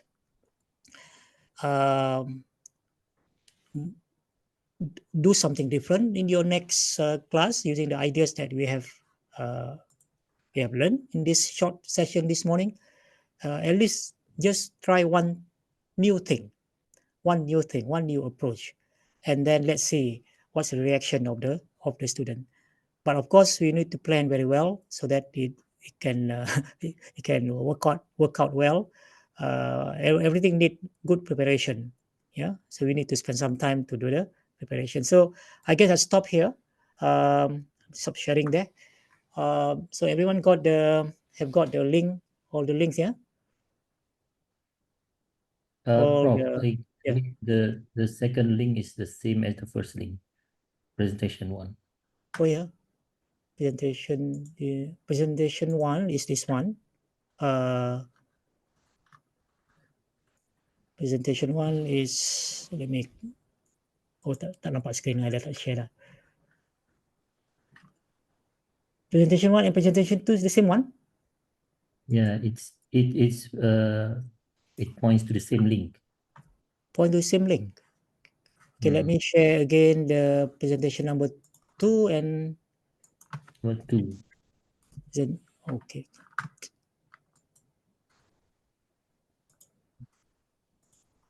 Presentation 2. Okay.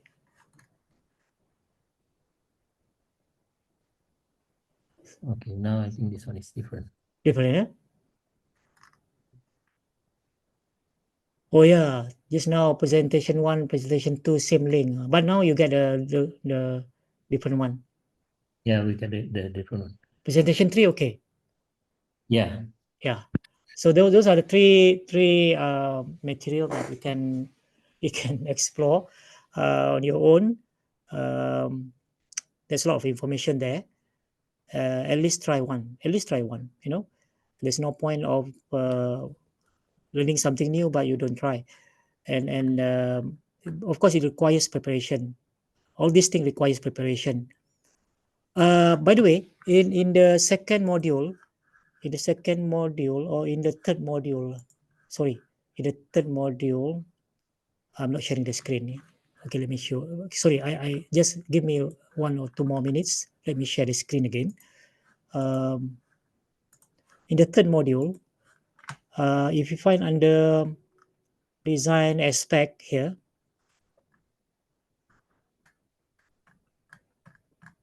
you'll find I mentioned about Garnier 9 events of instruction. This is actually a great idea of if you want to design an interactive lecture for your class, design your lecture into 9 segments. Yeah. So this is called Garnier 9 events of instruction. So if you click the link, one of the link here, sorry, this one, Garnier 9 event of instruction, how to create e-learning experience, it will take you to this page. Oops. It will take you to this page. Garnier 9 events of instruction, how to create e-learning experiences that will blow your learner's mind. Okay, and these are the 9 events or the 9 segments. And this really, I'm also a big fan of this model. As you can see here, gain attention is number one. So if you notice, when I started this session this morning, I gained attention by asking you questions, right? And then I presented the objective. Well, I presented the objective, then only I gain your attention, in this case, in my session this morning. Then I try to stimulate recall of prior learning. So this also, before we start with the new topic, we want to connect the students with the previous topic. So we want to make sure that the students have learned something and they bring the knowledge into this topic, into this session, and we want them to connect the knowledge. So recalling prior knowledge, the idea is to connect them with what they have known, what they have understood, what they have learned with the present one, the current one that they are going to learn, something that they are going to learn. So that connection must happen. Then present the content, provide guidance, elicit performance, provide feedback, and so on. So again, if you want to design this any class using Ghanaian and events of instruction, what you can do, use ChatGPT. You can go to explore GPT, and in the GPT you find my my GPT, because I have GPT here, Ghanaian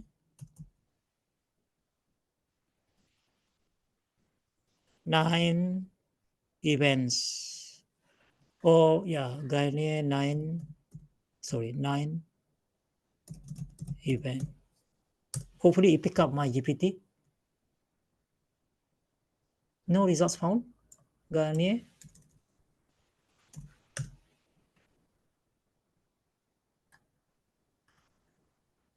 In the second one.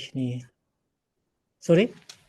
The second suggestion, create a lesson. Yeah. Sorry. I tak nampak Ghanaian kat ujung. This is the one. This one is mine. So you click that and can start the chat. So let's say I want to create a lesson plan. So can click lesson plan for me. Then it will ask you, okay, what are the desired learning outcome and so on. So you just give the details, or if you feel too lazy, but I would advise you give the detail as what is asked there. Otherwise, you just give short instruction. Design for me. Design a 1 hour lesson. Tajuk dia apa? Tajuk dia apa tadi? The future of petrodollar, or whatever topic.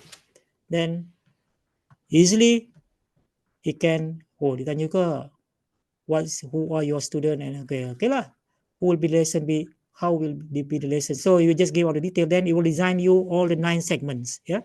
So give it a try.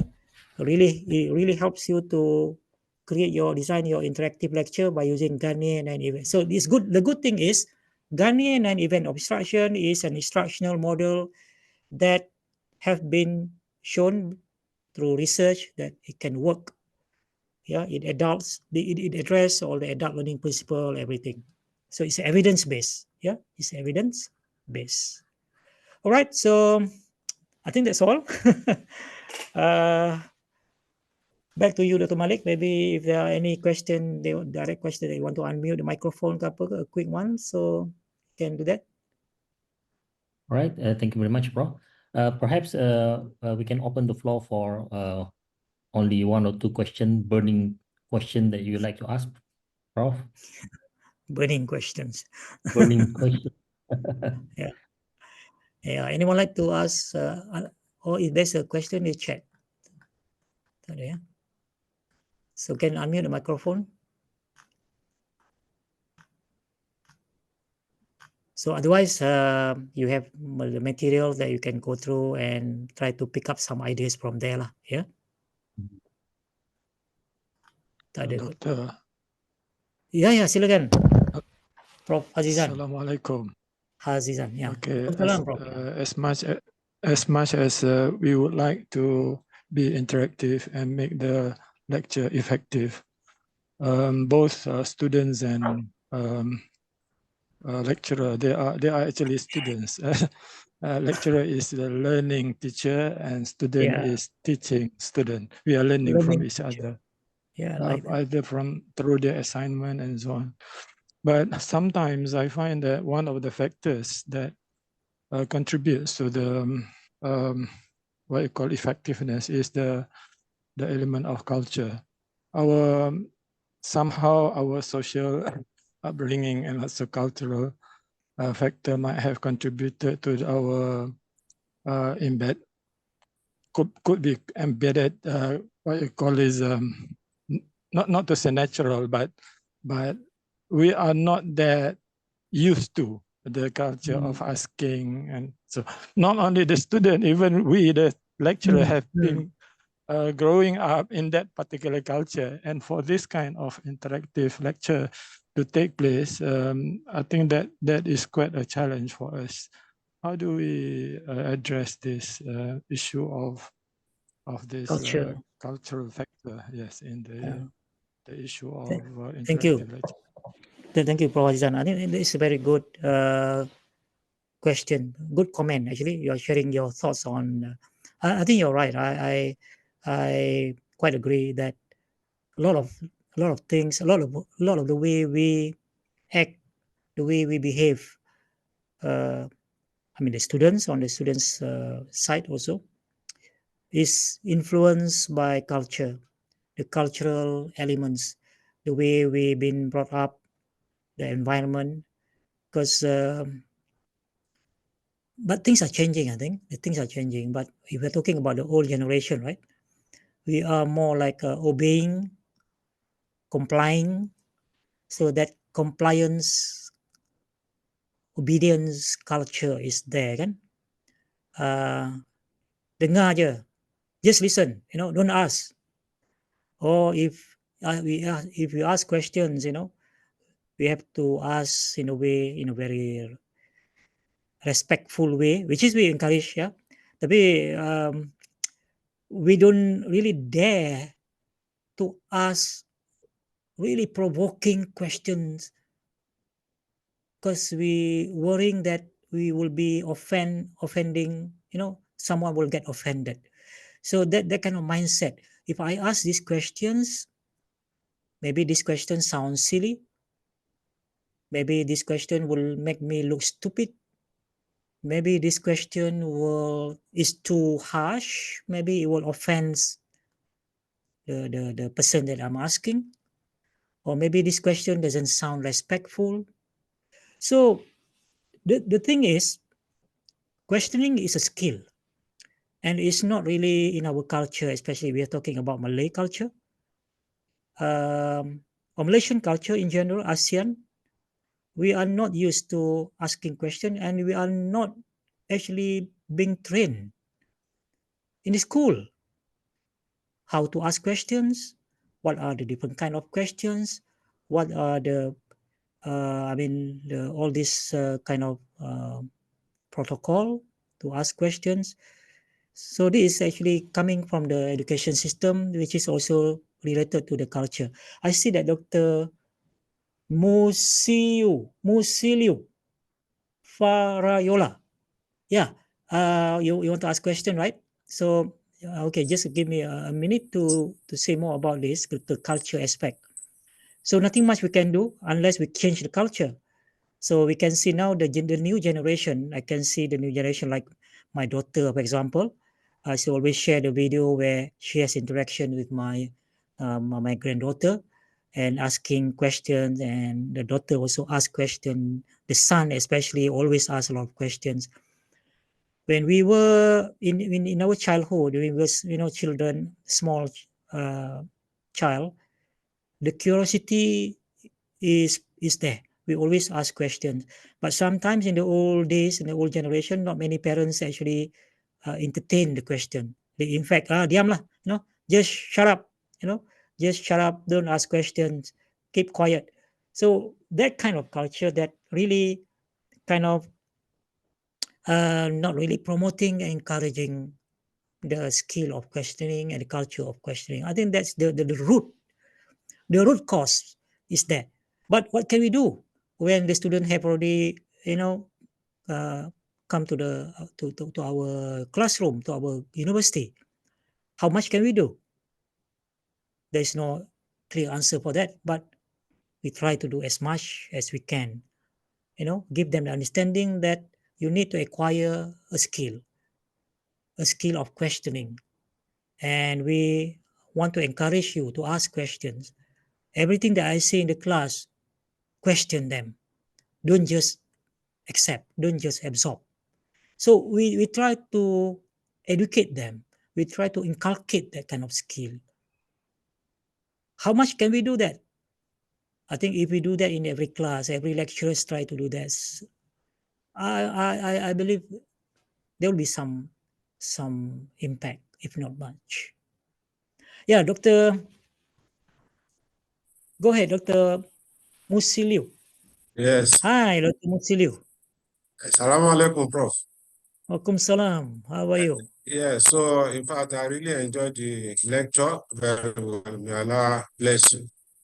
Now, what I want to ask is that now, yes, we have learned the interaction between lecturers, students.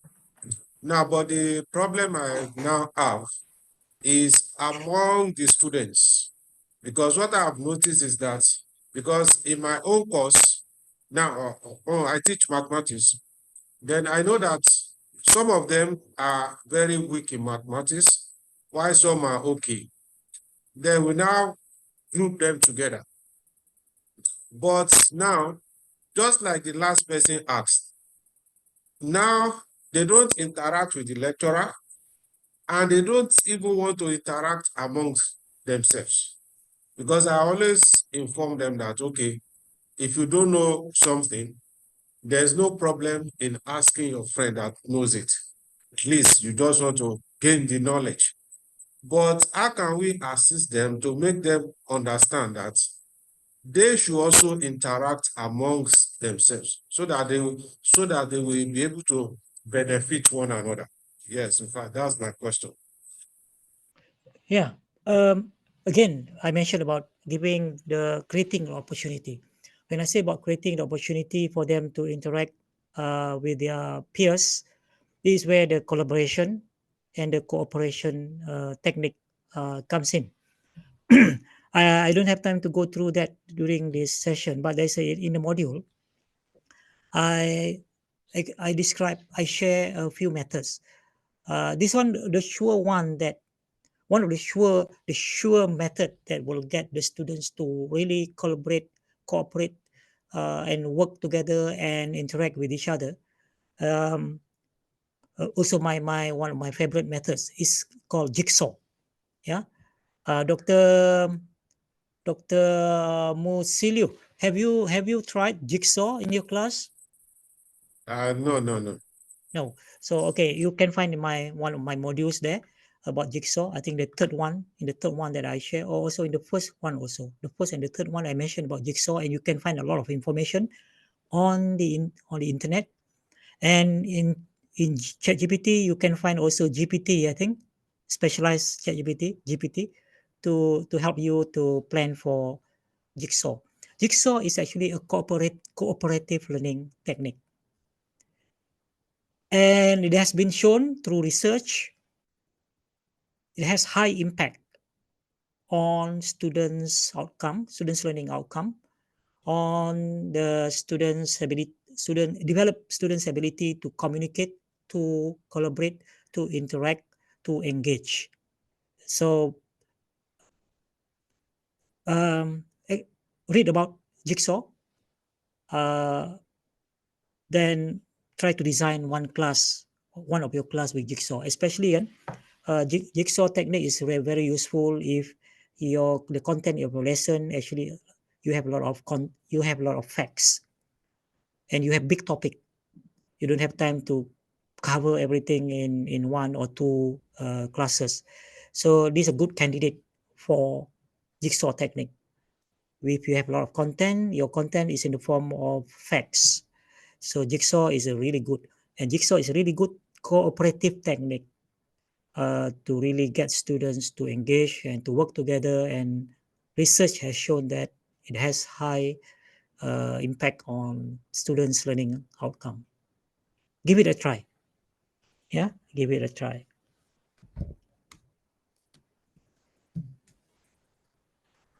Any more questions?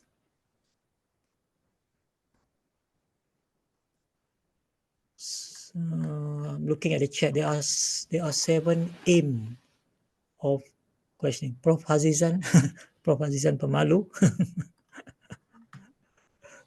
Okay, okay. I think tak ada lagi kot. Dr. Malik. Okay then, I guess to sum up with some of the highlights that I would like to share with the audience about this, what Prof have been mentioning throughout the 2-hour webinar is that the art of asking questions, scaffold technique, building Scaffolding. foundation, building foundation for students by giving some hints so he can pursue further. And also we start the topic or any lecture with questions. And also another point is about scenario based learning, encourage students to question the answer. This one is quite interesting, like encouraging students to question the answers, even though the answer is correct or based on fact. We need to also encourage students to question the answers.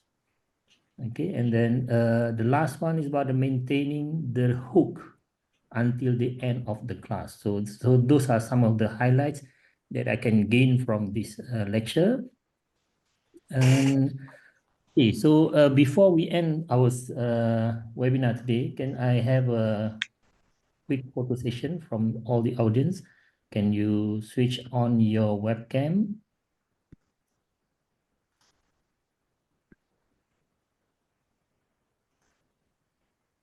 Oh, we have 100 plus. I thought only 40 plus. I didn't look at the participants number. Oh, that's good. It was 250, Prof. Oh yeah. Okay, Alhamdulillah. All right, first page, smile.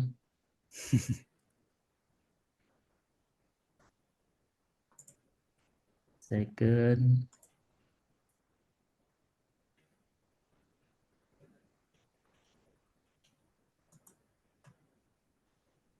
Third. And fourth.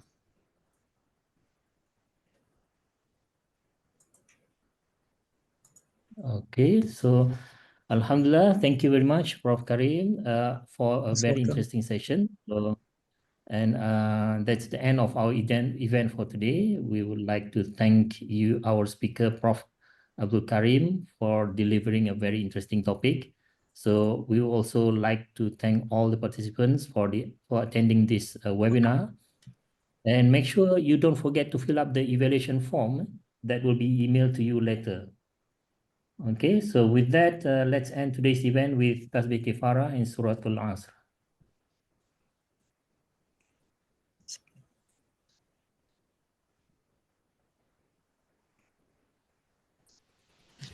So thank you All right. and bye-bye everyone. Thank you. Assalamualaikum. Assalamualaikum. Assalamualaikum.